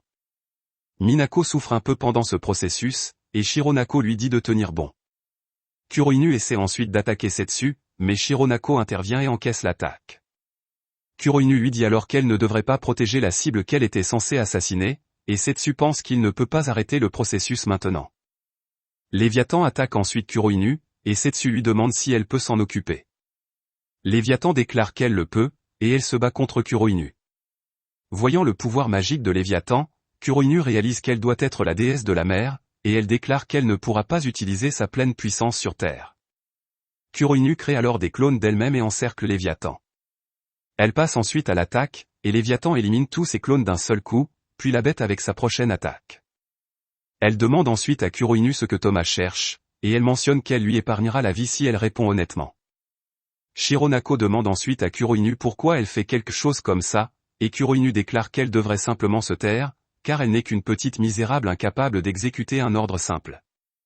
Kuroinu mentionne ensuite que le but de Thomas est de devenir un dieu et de détruire toutes les espèces du monde, et ils sont ses fidèles pions. Léviathan déclare qu'un simple humain ne peut pas devenir un dieu, et Kuroinu mentionne que personne d'autre ne le peut, mais Thomas le peut. Elle explique ensuite que Thomas veut devenir un dieu et détruire chaque espèce dans le monde, et ils sont ses fidèles pions. Léviathan déclare qu'une simple humaine ne peut pas devenir un dieu, et Kuroinu mentionne que personne d'autre ne le peut, mais Thomas le peut. Elle s'échappe ensuite en utilisant une bombe éclair. Shironako remarque alors que Minako s'est rétablie, et Setsu remarque que ce collier est le même que celui de Deza. Il pense que Thomas est un fou total pour essayer de devenir un dieu, et il pense qu'il devra l'arrêter s'il essaie de détruire le monde. La scène coupe ensuite à Léviathan et Setsu voyageant en bateau, et Léviathan déclare qu'elle pensait qu'ils allaient enfin pouvoir dormir tranquillement, mais la nuit dernière s'est également transformée en gros gâchis. Elle pense qu'ils doivent vraiment rencontrer le roi des bêtes maintenant, et Setsu pense qu'il n'aurait jamais pensé qu'il allait combattre à ses côtés à nouveau. Setsu remarque ensuite que Shironako et Minako les attendent devant, et il dit au conducteur de stopper le bateau. Shironako déclare qu'ils vont se battre à leur côté, et Minako mentionne qu'elle serait utile au combat. Elle mentionne que Setsu devrait prendre une femme bête avec lui s'il se rend à la capitale, et Shironako déclare qu'elles veulent aussi le remercier d'avoir sauvé Minako. Elle déclare aussi qu'elle veut parler à nouveau à Kuroinu, et Setsu leur demande si elles sont sûres car elles vont avoir un combat difficile devant elles. Les filles sont d'accord, et Setsu les accueille sur le bateau, et ils continuent à voyager vers la capitale. L'histoire se poursuit dans le passé, et on voit que Setsu a un duel avec la fille du roi des bêtes nommée Roa. Il demande à Roa si c'est tout ce qu'elle peut faire, et Roa déclare qu'elle ne le reconnaîtra pas comme son maître tant qu'il ne la battra pas. Setsu mentionne qu'il n'a jamais dit qu'il serait son maître, et il demande à Roa de faire un mouvement. Roa hésite à attaquer Setsu, mais elle parvient à rassembler son courage et l'attaque. La scène coupe ensuite au présent, à la capitale royale de Regdom, où les hommes bêtes débattent de savoir s'ils devraient envahir le royaume humain et démoniaque ou simplement protéger les hommes bêtes d'eux. La discussion tourne au conflit, et le roi des bêtes sent quelque chose. Sa fille Roa le sent aussi, et elle quitte la pièce. On voit ensuite que Setsu est arrivé dans la capitale, mais les gardes refusent de le laisser entrer car ils ne le reconnaissent pas. Ils mentionnent qu'ils ne peuvent pas faire confiance à un humain en temps de guerre et lui demandent de partir. Shironako et Minako déclarent que Setsu est leur futur maître et demandent aux gardes de le laisser entrer, mais les gardes ne les laissent toujours pas entrer. Setsu pense alors qu'il va peut-être juste sauter à l'intérieur comme la dernière fois, et il remarque alors que Roa tombe du ciel. Elle atterrit sur les gardes, sans Setsu et pense qu'il n'y a pas d'erreur dans cette odeur, déclarant qu'il lui manquait. Elle tente alors une attaque sournoise sur lui, mais Setsu la maîtrise. Elle pense que Setsu est toujours aussi fort, et elle mentionne que c'est ce qu'elle attend de son futur maître. Setsu déclare qu'il n'a jamais accepté d'être son maître, et Shironako et Minako se demandent si elle est vraiment la fille du roi des bêtes. Léviathan déclare que oui, et ils entrent ensuite à l'intérieur. Roa déclare qu'elle s'inquiétait pour Setsu car il était disparu pendant 5 ans et se demande ce qui lui a pris tant de temps pour venir à elle. Setsu déclare qu'il s'est passé beaucoup de choses, puis caresse Roa. Minako mentionne qu'il ne devrait pas faire ça en public, et Léviathan pense que pas grand-chose n'a changé au cours des 5 dernières années. Le roi Regulu salue ensuite Setsu, et Setsu lance le roi au sol.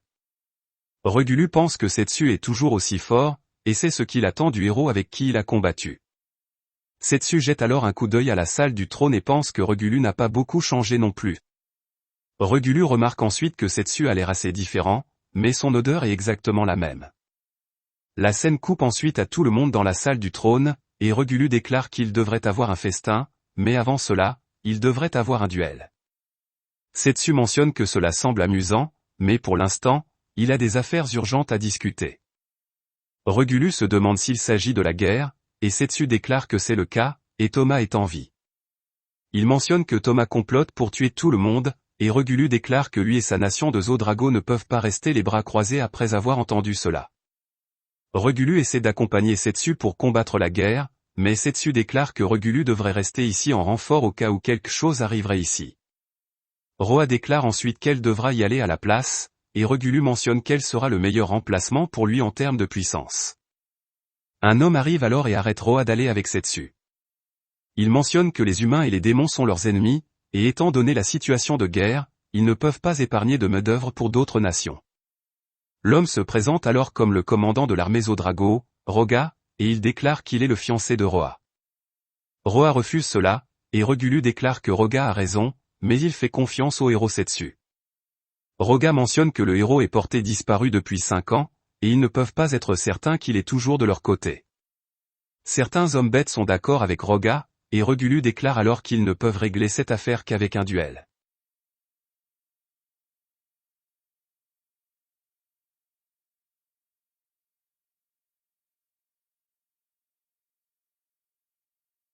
Regulu déclare qu'il officiera ce duel, et le vainqueur sera fiancé à Roa. Roga mentionne qu'il attendra Setsu dans l'arène à midi demain, puis part. Plus tard, le roi s'excuse auprès de Setsu, mentionnant que cela aurait été difficile de convaincre les hommes bêtes autrement. Roa déclare ensuite que Setsu est le seul maître pour elle et lui demande de l'aider à convaincre Roga. La scène coupe ensuite à la nuit, et Roa rend visite à Roga. Elle lui dit que Setsu est d'un tout autre niveau que lui, et Roga mentionne qu'il le sait car il est lui-même un guerrier, mais en tant qu'homme, il y a des moments où il ne peut pas reculer.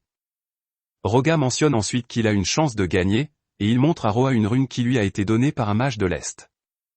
Il explique que cette rune peut convertir sa volonté en force, et il sait que le roi des bêtes n'approuverait pas des méthodes comme celle-ci, mais si c'est ce qu'il faut pour protéger Roa, alors il n'hésitera pas à sacrifier sa fierté ou sa vie.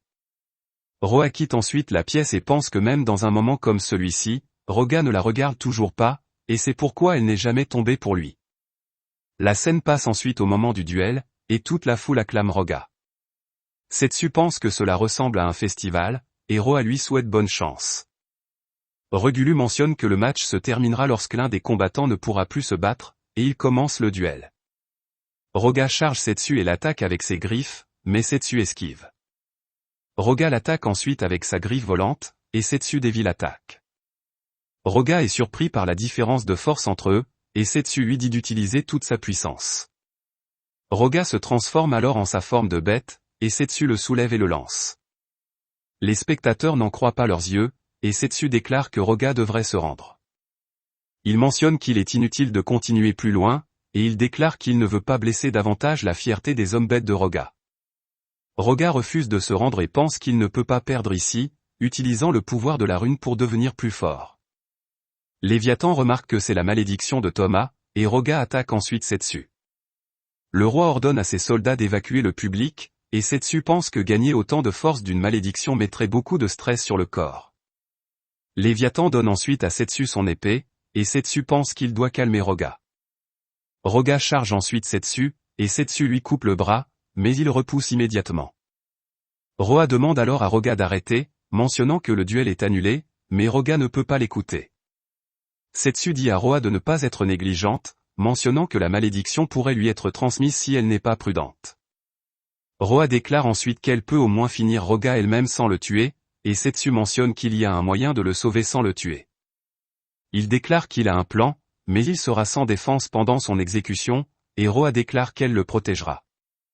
Setsu tente alors de convoquer Gluton, mais avant qu'il le fasse, Thomas apparaît avec la magie de projection, déclarant qu'il ne peut pas laisser un faible comme Roga déranger Setsu. Il décapite Roga et mentionne que cela fait longtemps qu'il n'a pas vu Setsu. Il déclare qu'il a toujours cru que Setsu reviendrait et qu'il est heureux de le revoir. Roa demande alors à Thomas s'il est celui qui a trompé Roga en faisant cela, et Setsu l'arrête de s'approcher de la projection de Thomas. Thomas tente alors d'attaquer Roa, mais Setsu intervient, et Thomas ne peut pas croire que Setsu pointerait son épée vers lui pour une femme misérable. Il déclare que Setsu a promis de le protéger, mais une fois de plus, il protège quelqu'un d'autre, mais même ainsi, il va rendre Setsu heureux. Il déclare qu'il détruira tout le monde dans le monde, et une fois que le monde sera complètement rangé, lui et Setsu vivront tranquillement leur vie en tant que dieu. Setsu mentionne qu'il se moque de ce que Thomas a prévu, mais s'il va faire du mal à des innocents, il le coupera à nouveau. La projection de Thomas disparaît alors, et la scène coupe à Regulu s'excusant auprès de Setsu d'avoir approuvé ce duel. Setsu déclare que ce n'était pas de sa faute, et il mentionne qu'ils peuvent devenir sentimentaux plus tard, mais pour l'instant, ils doivent se rendre au royaume démoniaque et arrêter Thomas. Regulu déclare que Setsu a raison, et il mentionne qu'il arrangera un navire pour Setsu. Il déclare que l'armée Zodrago fera des préparatifs et les suivra dès que possible, et Setsu mentionne qu'il compte sur lui. Setsu rencontre ensuite Roa dans l'arène, et il lui demande si elle va bien. Elle déclare qu'elle va bien, et elle mentionne qu'ils peuvent devenir sentimentaux plus tard, mais pour l'instant, ils ont d'autres choses à régler. Setsu déclare qu'elle a raison, et ils partent ensuite. L'histoire se poursuit 10 ans dans le passé, et on voit que Setsu et Thomas sont invoqués dans un autre monde pour la première fois. Les gens autour d'eux mentionnent que l'invocation a réussi, et les dieux ont envoyé des héros pour sauver Distinia. Le roi leur dit qu'ils vont être les sauveurs de cette nation, et Setsu dit à tous d'arrêter de parler de bêtises.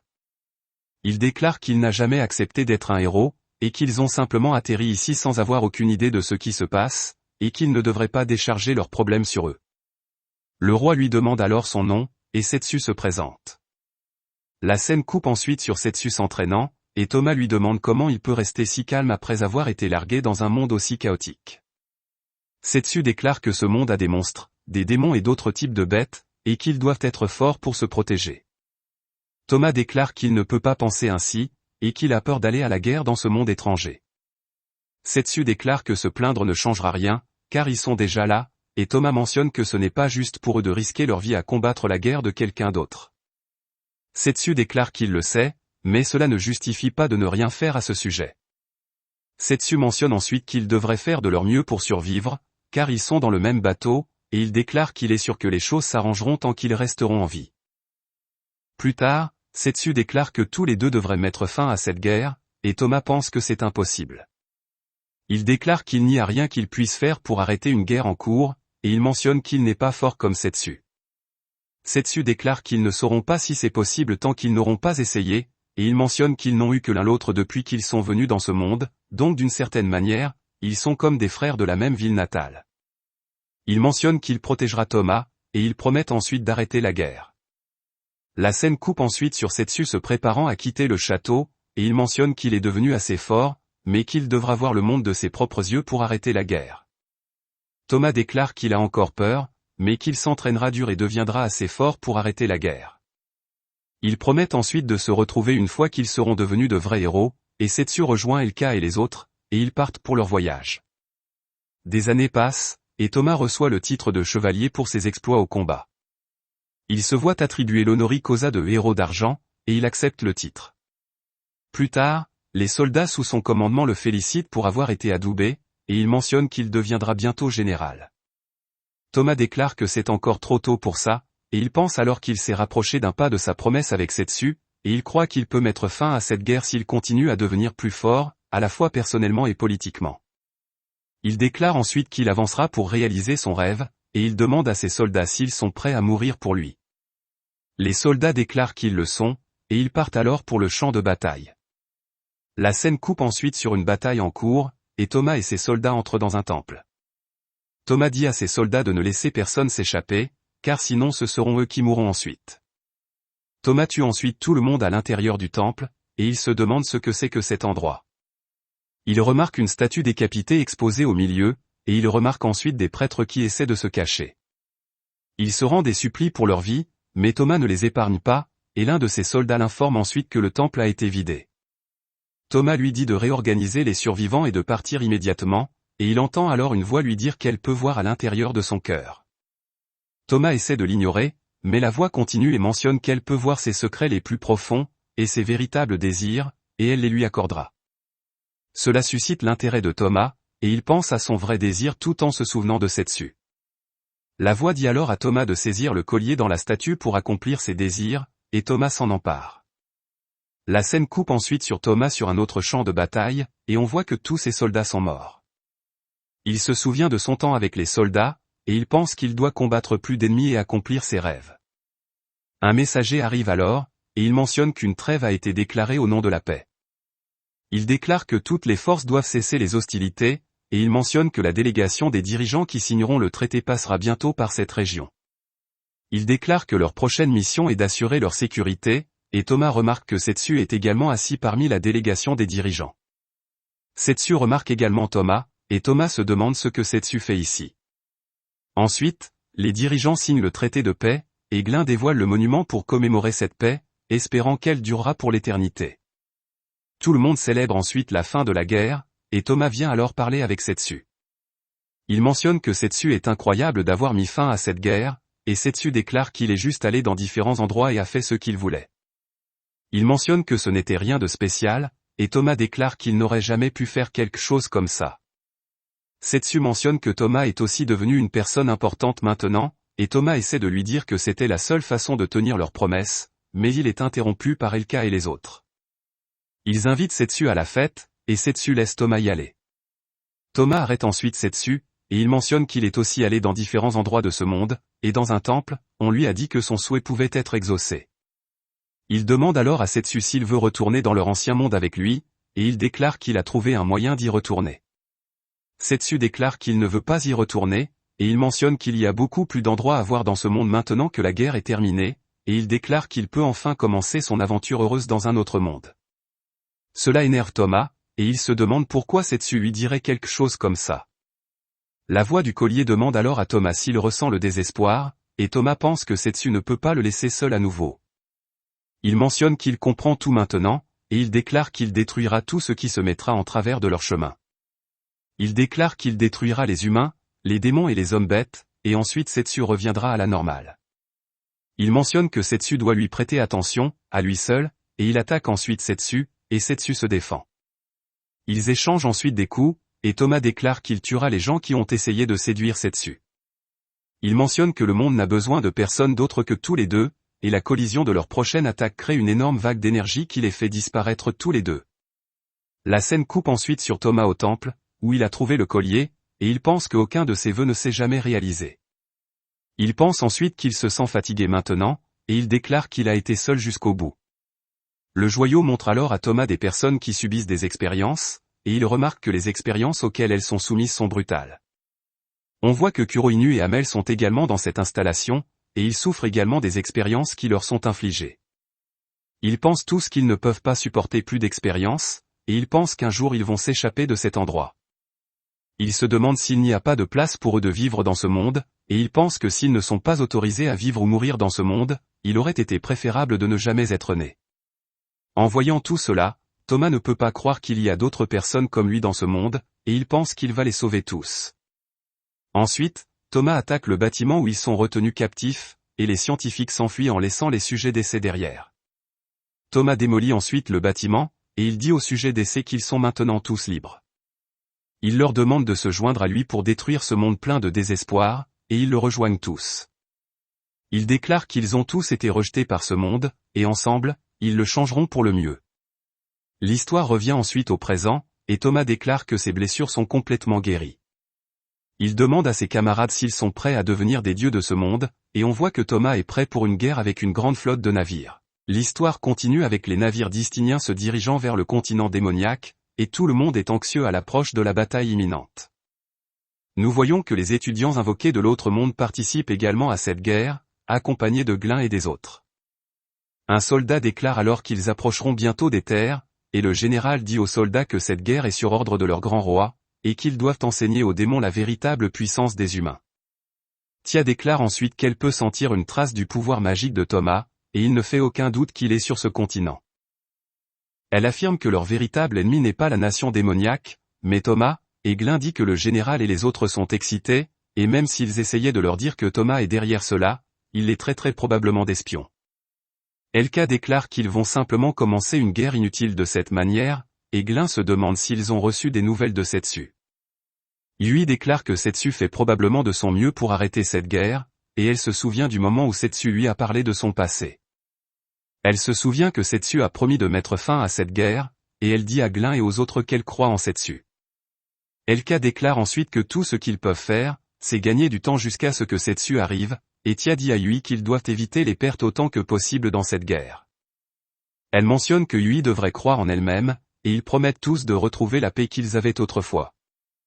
La scène coupe ensuite sur les soldats embarquant sur des bateaux, et ils débarquent ensuite sur le continent démoniaque. La guerre commence dès leur arrivée, et les démons commencent à lancer leurs sorts sur les humains. Glin dit à son groupe qu'ils vont contourner le flanc et attaquer l'ennemi.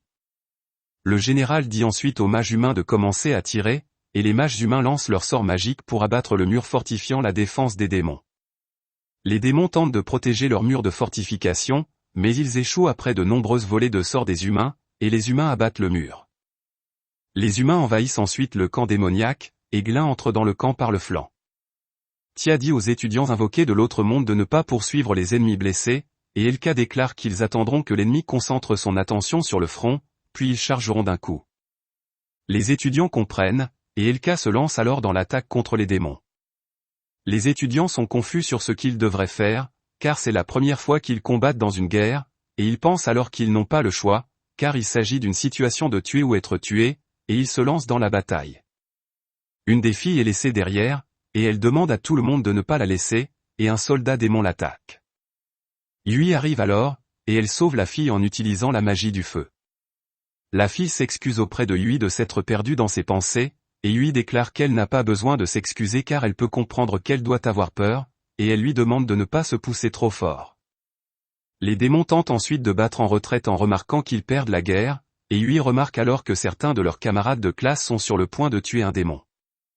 Elle les arrête, et elle mentionne que le combat est terminé puisque le démon ne peut plus bouger. Son camarade déclare que c'est la guerre, et ici on tue ou on est tué. Yui lui dit alors qu'il est mal de tuer quelqu'un de blessé et incapable de se battre, et tout le monde entend alors une voix déclarant que c'est assez noble de sa part, mais qu'ils doivent se tuer mutuellement sinon cela arrivera. Quelques soldats magiques apparaissent alors là-bas, et en les voyant, Yui pense que ce sont les choses qui les ont attaqués quand ils sont venus pour la première fois dans ce monde. Élèse apparaît alors également, et elle commence à tuer les humains. Voyant cela, les démons se demandent s'ils ont des renforts, et les soldats magiques commencent ensuite à attaquer les démons. Glin et son équipe travaillent ensemble pour abattre les soldats magiques, et ils remarquent que les soldats magiques ont des gens à l'intérieur d'eux. Méluar arrive alors, et en voyant Élèse, Tia et les autres se demandent ce qu'elle fait ici. Méluar ne peut pas croire qu'ils se connaissent, et elle pense qu'ils ont dû être dans la fête de Setsu ensemble. Elka demande à Méluar ce qu'elle a fait à Élèse, et Méluar déclare qu'elle l'a transformée en poupée parce qu'elle était puissante. Elle déclare qu'elle va les faire tous devenir ses marionnettes également, et elle formera une fête de marionnettes avec eux, et ensuite ils pourront rester ensemble pour toujours. Cela rend Elka en colère, et elle se lance pour attaquer Méluar, mais elle est arrêtée par Élèse. Elka essaie de ramener Élèse à la raison, mais en vain, et Méluar éclabousse alors son sang autour d'elle. Glin se demande ce qu'elle essaie de faire, et Tia déclare que ce n'est pas du sang ordinaire, c'est une puissance magique concentrée, et elle pense que Méluar doit être la maîtresse des monstres. Méluar se présente alors à eux, et son sang commence à prendre forme. Son sang se transforme ensuite en monstre, et ils attaquent Glin et son groupe. Glin et les autres parviennent facilement à vaincre 2 des monstres, et Méluar commande ensuite aux soldats magiques restants et aux monstres d'attaquer. Tia s'occupe des soldats magiques avec sa magie, et elle parvient également à éliminer l'un des monstres de Méluar. Yui parvient également à vaincre l'un des monstres de Méluar, et elle remercie tout le monde de l'avoir attendu, et Tia demande à Méluar ce qu'elle va faire maintenant que tous ces monstres sont partis. Méluar déclare alors que c'est injuste qu'il soit si fort sans prendre de médicaments ni avoir de modifications, et elle envoie ensuite Élèse pour les tuer. Glin abat Élèse, et Elka attaque ensuite Méluar, et elle perce son organe magique. Cela laisse Méluar au bord de la mort, et Elka déclare que c'est le prix qu'elle doit payer pour jouer avec la vie des gens. Méluar pense alors qu'elle ne peut pas mourir encore, et elle se relève. Elka se demande comment c'est possible car elle vient de percer son organe magique, et Tia remarque que le pouvoir magique de Méluar augmente. Méluar explique alors que son corps a été modifié, et elle a un poumon, un cœur et un organe magique supplémentaire. Elle déclare qu'elle a été créée comme une arme à travers de nombreuses expériences, et elle va se venger du monde en le détruisant. Elle mentionne que Thomas a été celui qui l'a libérée de ce destin, et elle se battra pour son bien. Elle utilise ensuite un sort appelé Elimi Break pour briser ses limitations, et elle invoque une chimère. Elle s'intègre ensuite à la chimère, et Tia déclare qu'elle utilise sa force vitale pour alimenter son pouvoir magique. Méluar tente alors d'attaquer tout le monde avec sa chimère, mais tout le monde esquive ses attaques, et la chimère se prépare à une autre attaque. Élèse tue alors Méluar par derrière, et elle se souvient des moments amusants qu'elles ont eus ensemble. Elle se souvient de comment elles vivaient ensemble, et pendant un court moment, elle était heureuse d'être la grande sœur d'Amel. Amel pleure aussi en se souvenant de ces moments amusants avec Élèse, et elle se transforme ensuite en pierre avec la chimère. La scène coupe ensuite sur Elka guérissant Élèse, et elle mentionne qu'elle est contente de voir qu'Élèse va bien. Tia déclare qu'elle ne s'attendait pas à ce que Méluar soit si puissante, et elle pense qu'ils ont besoin d'une pause après un combat comme celui-là. Une main ombragée apparaît ensuite de la rivière, et nous voyons que Kajru est arrivé là. Il ne peut pas croire qu'ils ont réussi à vaincre Méluar, et les autres pensent qu'il a l'air fort, mais ils n'ont pas la force de se battre contre quelqu'un comme lui en ce moment.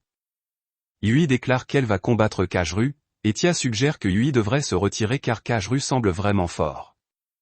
Yui déclare que Setsu se battrait aussi s'il était à sa place, et Glin pense qu'il devrait laisser ça à Yui, car elle est beaucoup mieux en forme pour se battre qu'eux. Tia déclare que Glin a raison, et il devrait se concentrer sur la fourniture de renforts. Elka dit alors à Yui de tout donner, et Yui déclare qu'elle le fera. Yui et Kajru se préparent alors pour leur combat, et ils remarquent ensuite que Setsu descend d'en haut. Yui est contente de le voir, et Setsu déclare que Yui a bien fait, et il lui demande de lui laisser le reste. L'histoire continue, et les lieutenants du roi des bêtes l'informent qu'ils sont prêts à envoyer leurs forces au royaume démoniaque. Regulu lui dit d'envoyer immédiatement de l'aide, et ses autres lieutenants lui demandent ce qui va arriver à éclairer si une autre guerre éclate. Regulu mentionne qu'ils n'ont pas à s'inquiéter de cela, car Setsu est déjà en route et s'occupera de tout. La scène coupe ensuite sur Setsu arrivant sur le champ de bataille, et Yui est contente de le voir, elle le serre dans ses bras. Elle déclare qu'il lui a manqué, et Setsu lui dit de se calmer. Yui déclare alors qu'elle s'est emportée, et Setsu s'excuse de l'avoir fait attendre. Yui devient ensuite une chaise et demande à Setsu de s'asseoir sur elle, mentionnant qu'Elka lui a appris cela. Setsu lui dit qu'il n'a pas besoin d'un autre personnage masochiste, et il mentionne qu'ils continueront leur discussion plus tard. Il demande ensuite à Elka et aux autres de se tenir à l'écart, et il s'excuse auprès de Kajru de l'avoir fait attendre. Kajru déclare qu'il voulait vraiment un match revanche avec Setsu, et Setsu le reconnaît comme l'homme masqué qu'il a combattu au château du Seigneur Démon. Kajru déclare qu'il est honoré que le héros se souvienne de lui, mais qu'il est différent de la dernière fois. Setsu prend ensuite une posture de combat, et Yui et Tia érigent une barrière pour se protéger. Kajru demande alors à Setsu pourquoi il se soucie des faibles, et il mentionne que les gens derrière Setsu doivent être comme des insectes de son point de vue. Il se demande si cela plaît à Setsu de prendre soin des faibles, et Setsu déclare qu'il se moque de la force ou du plaisir, il les protège car ils lui sont précieux. Kajru déclare alors que pouvoir imposer sa volonté est un privilège réservé aux forts, et qu'il doit détruire le monde pour cela. Setsu déclare qu'il va protéger ce monde, et il attaque Kajru. La scène coupe ensuite sur Kuroinu combattant des soldats démoniaques et humains, et les soldats n'ont aucune chance contre elle. Shironako et Minako arrivent alors, et elles déclarent que c'est bien de revoir Kuroinu. Shironako déclare qu'elles savent que Kuroinu n'est pas une mauvaise personne, et elle mentionne qu'il n'y aura pas besoin de se battre si elle peut simplement leur dire ce qui se passe. Kuroinu mentionne qu'elle n'a rien à leur dire, et elle les attaque. Shironako bloque l'attaque, et elle mentionne qu'elles n'ont pas d'autre choix que de se battre alors. Les sœurs Sha déclarent qu'elles vont se protéger mutuellement, et Kuroinu les attaque, engageant un combat rapproché. Kuroinu blesse ensuite Minako et Shironako, et les sœurs Sha renversent Kuroinu avec une attaque combinée. Elles pensent que le combat est terminé, et Kuroinu utilise alors des tentacules de son dos pour attraper Minako. Elle mentionne qu'elle ne peut plus supporter leur fausse sororité, et elle les tuera toutes les deux en même temps. Kuroinu utilise ensuite le Limi Break pour renforcer ses pouvoirs, et elle attaque Shironako. Shironako se relève, et les sœurs Sha fusionnent pour augmenter leur pouvoir.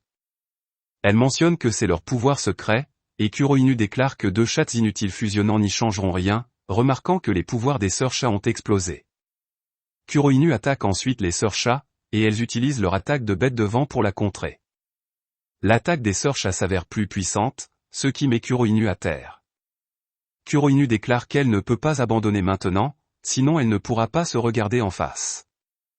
Elle tente une attaque désespérée, mais les sœurs Sha la battent. Kuroinu mentionne alors que c'est révoltant de voir des sœurs aussi proches, et Shironako se demande si Kuroinu avait aussi des sœurs autrefois. Kuroinu meurt ensuite, et Shironako déclare qu'elle devrait partir, car cette bataille n'est pas encore terminée. La scène change ensuite pour montrer un autre front de bataille, et l'un des sbires de Thomas fait face à l'armée démoniaque. L'armée démoniaque tente de l'attaquer, mais leur attaque ne peut pas pénétrer son corps, et le sbire déclare que ce genre d'attaque ne pourra pas le blesser. Le sbire se présente alors comme Virdo, et il invite tout le monde à l'attaquer. Roa arrive alors et frappe Virdo, l'envoyant voler. Les soldats sont surpris de voir Roa ici, et elle mentionne que Zodrado l'a envoyé pour les aider. Elle déclare qu'ils peuvent reculer maintenant, et Virdo déclare qu'il était impoli de sa part de le frapper soudainement. Il la reconnaît comme la fille du roi des bêtes, et il mentionne que son coup lui a fait du bien, mais si c'était tout ce qu'elle avait, elle ne pourra pas le vaincre. Roa déclare que Virdo est dur comme le fer, alors sa masse musculaire ne doit pas être régulière, elle doit être faite de fer, et elle le traite de monstre.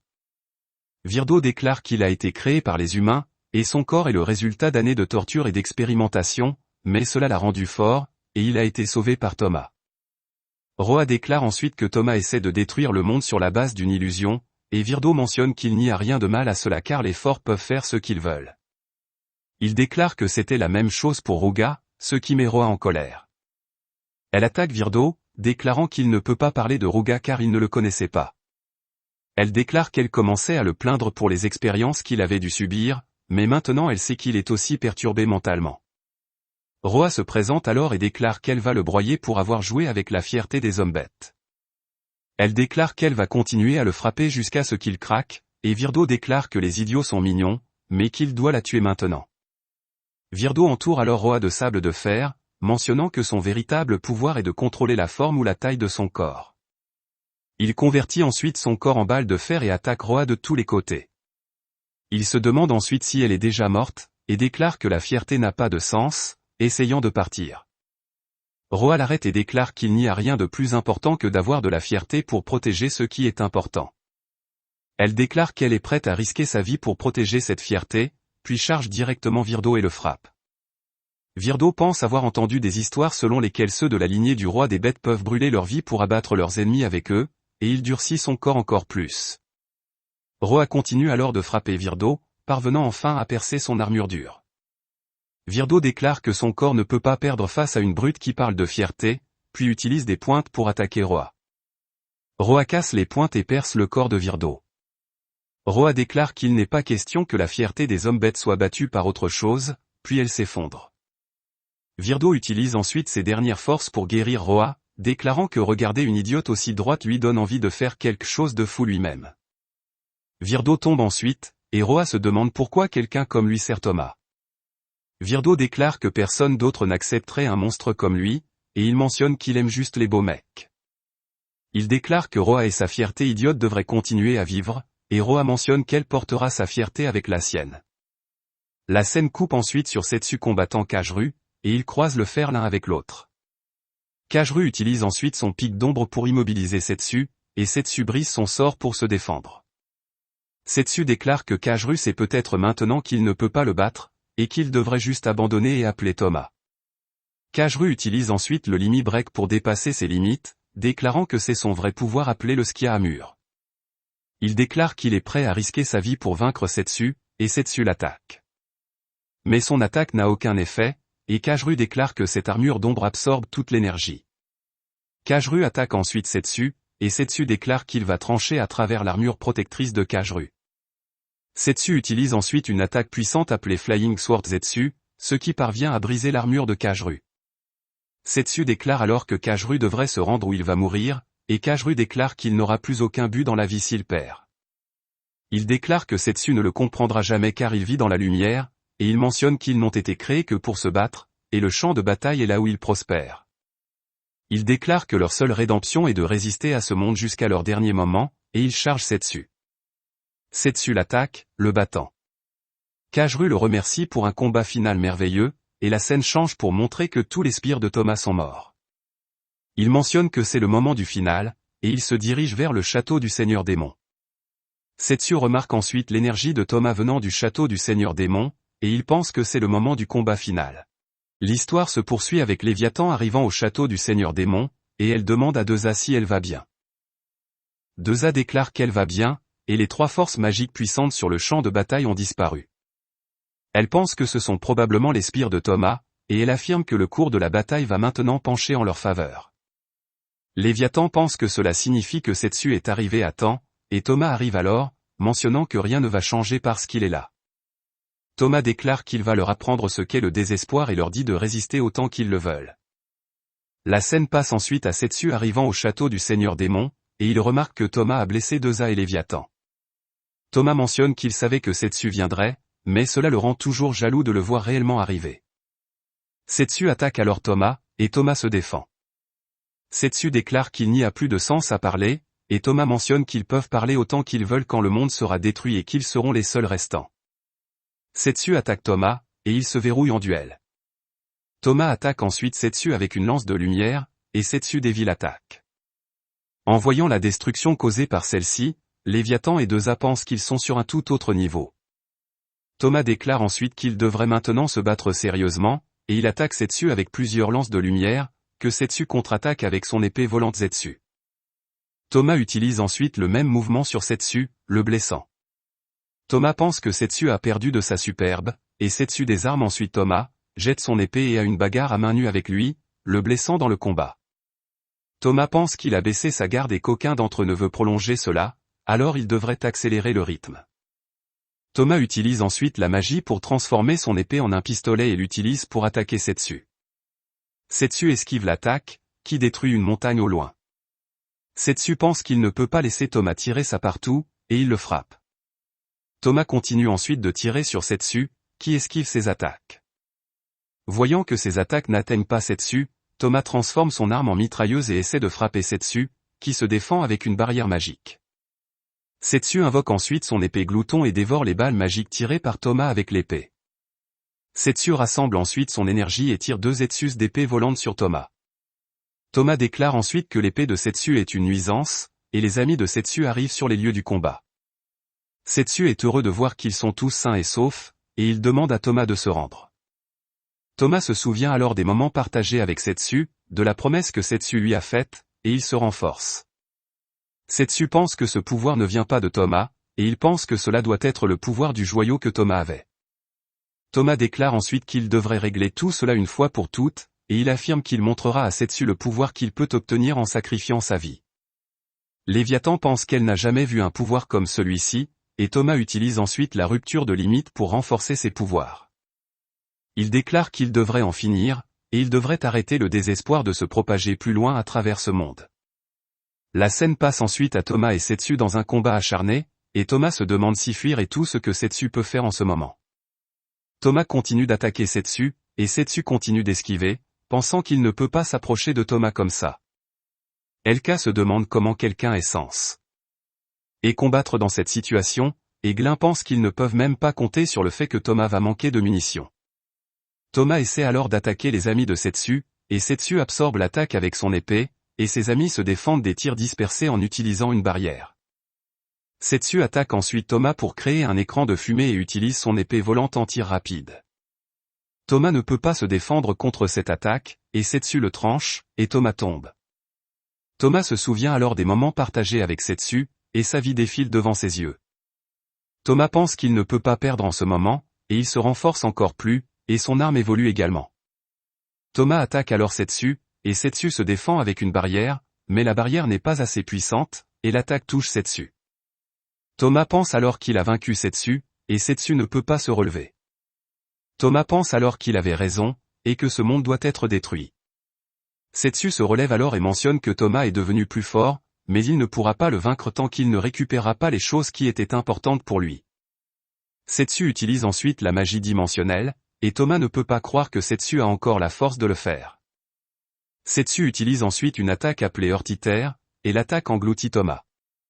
Thomas pense qu'il ne veut pas mourir encore, et il pense que Setsu ne le tuerait pas car il a promis de le protéger. L'attaque engloutit ensuite Thomas complètement, et Thomas pense que tout ce qu'il a jamais voulu, c'était d'être aux côtés de Setsu. La scène passe ensuite à Setsu aux côtés de Thomas, et Thomas ouvre les yeux. Thomas se demande pourquoi il est encore en vie, et Setsu déclare que se tuer mutuellement n'a jamais été son but. Il mentionne qu'il voulait juste ramener Thomas à la raison, alors il a pris un pari et a laissé son épée dévorer la malédiction qui était jetée sur lui. Il mentionne qu'il a promis de protéger Thomas, et Thomas ne peut pas croire que Setsu essaie de tenir leur promesse même après tout ce qu'il a fait. Setsu déclare alors que Thomas peut passer sa vie à expier les choses qu'il a faites, et il mentionne qu'il ne laissera pas Thomas prendre la voie facile. Thomas déclare ensuite qu'il savait qu'il ne serait pas capable de vaincre Setsu, et les amis de Setsu viennent alors voir s'il va bien. Setsu déclare qu'il va bien et pense que le nettoyage de ce désordre prendra beaucoup de travail. La scène passe ensuite à Setsu rencontrant Thomas en prison avec les dirigeants des autres nations, et il mentionne qu'ils ont décidé de ce qu'ils allaient faire de lui. Thomas pense que c'était plus rapide que prévu, et Setsu déclare que comme punition, Thomas va utiliser tous ses pouvoirs pour lancer un sort de transfert et renvoyer tous ses camarades dans leur monde d'origine. Thomas ne peut pas croire que c'est ça, et Deza déclare qu'après avoir perdu sa magie, Thomas ne sera qu'un être humain ordinaire. Elle pense qu'il ne pourra rien faire de mal, et Regulu mentionne qu'en voyant son visage, on dirait que Thomas n'a pas l'intention de faire quelque chose de mal. Setsu déclare que Thomas devrait quitter ce monde avec les autres, et il mentionne qu'il compte sur Thomas pour cela. Deza déclare que Thomas devrait remercier Setsu d'avoir négocié cette issue, et Thomas ne peut pas croire que Setsu essaie toujours de tenir sa promesse envers lui. La scène passe ensuite à Thomas utilisant sa magie pour ouvrir un portail vers son monde d'origine, et Elka déclare que les étudiants peuvent maintenant retourner dans leur monde d'origine. Cela les rend heureux, et Setsu leur souhaite tous un au revoir. Plus tard, Setsu demande à Thomas s'il est sûr de ne pas vouloir retourner dans son monde d'origine, et Thomas mentionne que sa véritable expiation commencera maintenant. Il déclare qu'il fera un voyage pour voir ce monde de ses propres yeux et réfléchir à ce qu'il peut faire pour lui, tout comme Setsu. Il mentionne ensuite qu'ils se reverront, et la scène passe à Setsu sur le point de partir pour son voyage pour voir ce monde. Elka déclare qu'elle veut partir avec lui aussi, mais Tia mentionne qu'elle ne peut pas car ils ont trop de paperasse post-guerre à traiter. Elka déclare ensuite qu'elle ne veut plus être une chevalière, et Yui arrive et remercie Setsu de l'avoir attendue. Setsu mentionne que ce sera un voyage sans but, et il se demande si Yui est certaine de vouloir se joindre à lui. Yui déclare qu'elle l'est, et il quitte ensuite le royaume après avoir dit au revoir à tout le monde. Tia se demande si Elka est sûre de laisser partir Setsu, et Elka déclare qu'elle sera satisfaite d'être simplement une chaise pour lui. La scène passe ensuite à Setsu rencontrant Léviathan, et il lui demande si les mers sont sûres. Léviathan déclare qu'elles le sont, et une pieuvre attaque alors un navire en mer. Léviathan essaie de l'arrêter, mais elle est vaincue par elle, et elle demande à Setsu de l'aider. Plus tard, Setsu va visiter le continent des démons, et il rencontre Deza. Setsu déclare que le continent des démons semble bien se rétablir, et Deza mentionne que les dégâts seront bientôt réparés, et elle mentionne que Ruri se débrouille également bien dans sa boutique. On voit que Ruri vend des anneaux de poulpe frits, et ils se vendent comme des petits pains. Deza est heureuse d'avoir fourni à Ruri le meilleur emplacement pour sa boutique pour la remercier d'avoir livré son Beroch. Ensuite, la scène coupe sur Setsu visitant le continent des hommes bêtes, où il rencontre Shironako, Minako et Roa. Roa est maintenant le commandant de l'armée de Zodrado, et Shironako et Minako sont commandants adjoints, respectivement deuxième commandant adjoint. Roa déclare que les trois s'entraîneront durer 15 jours, ils vaincront Setsu. La scène passe ensuite à Setsu s'aventurant dans le monde, et il déclare que le monde regorge toujours de choses intéressantes à voir, marquant ainsi la fin de l'anime. Merci de l'avoir regardé. N'oubliez pas de liker et de partager la vidéo si elle vous a plu, et assurez-vous de cliquer sur le bouton d'abonnement et d'activer la cloche de notification pour continuer à recevoir les nouvelles mises à jour de récapitulatifs d'anime.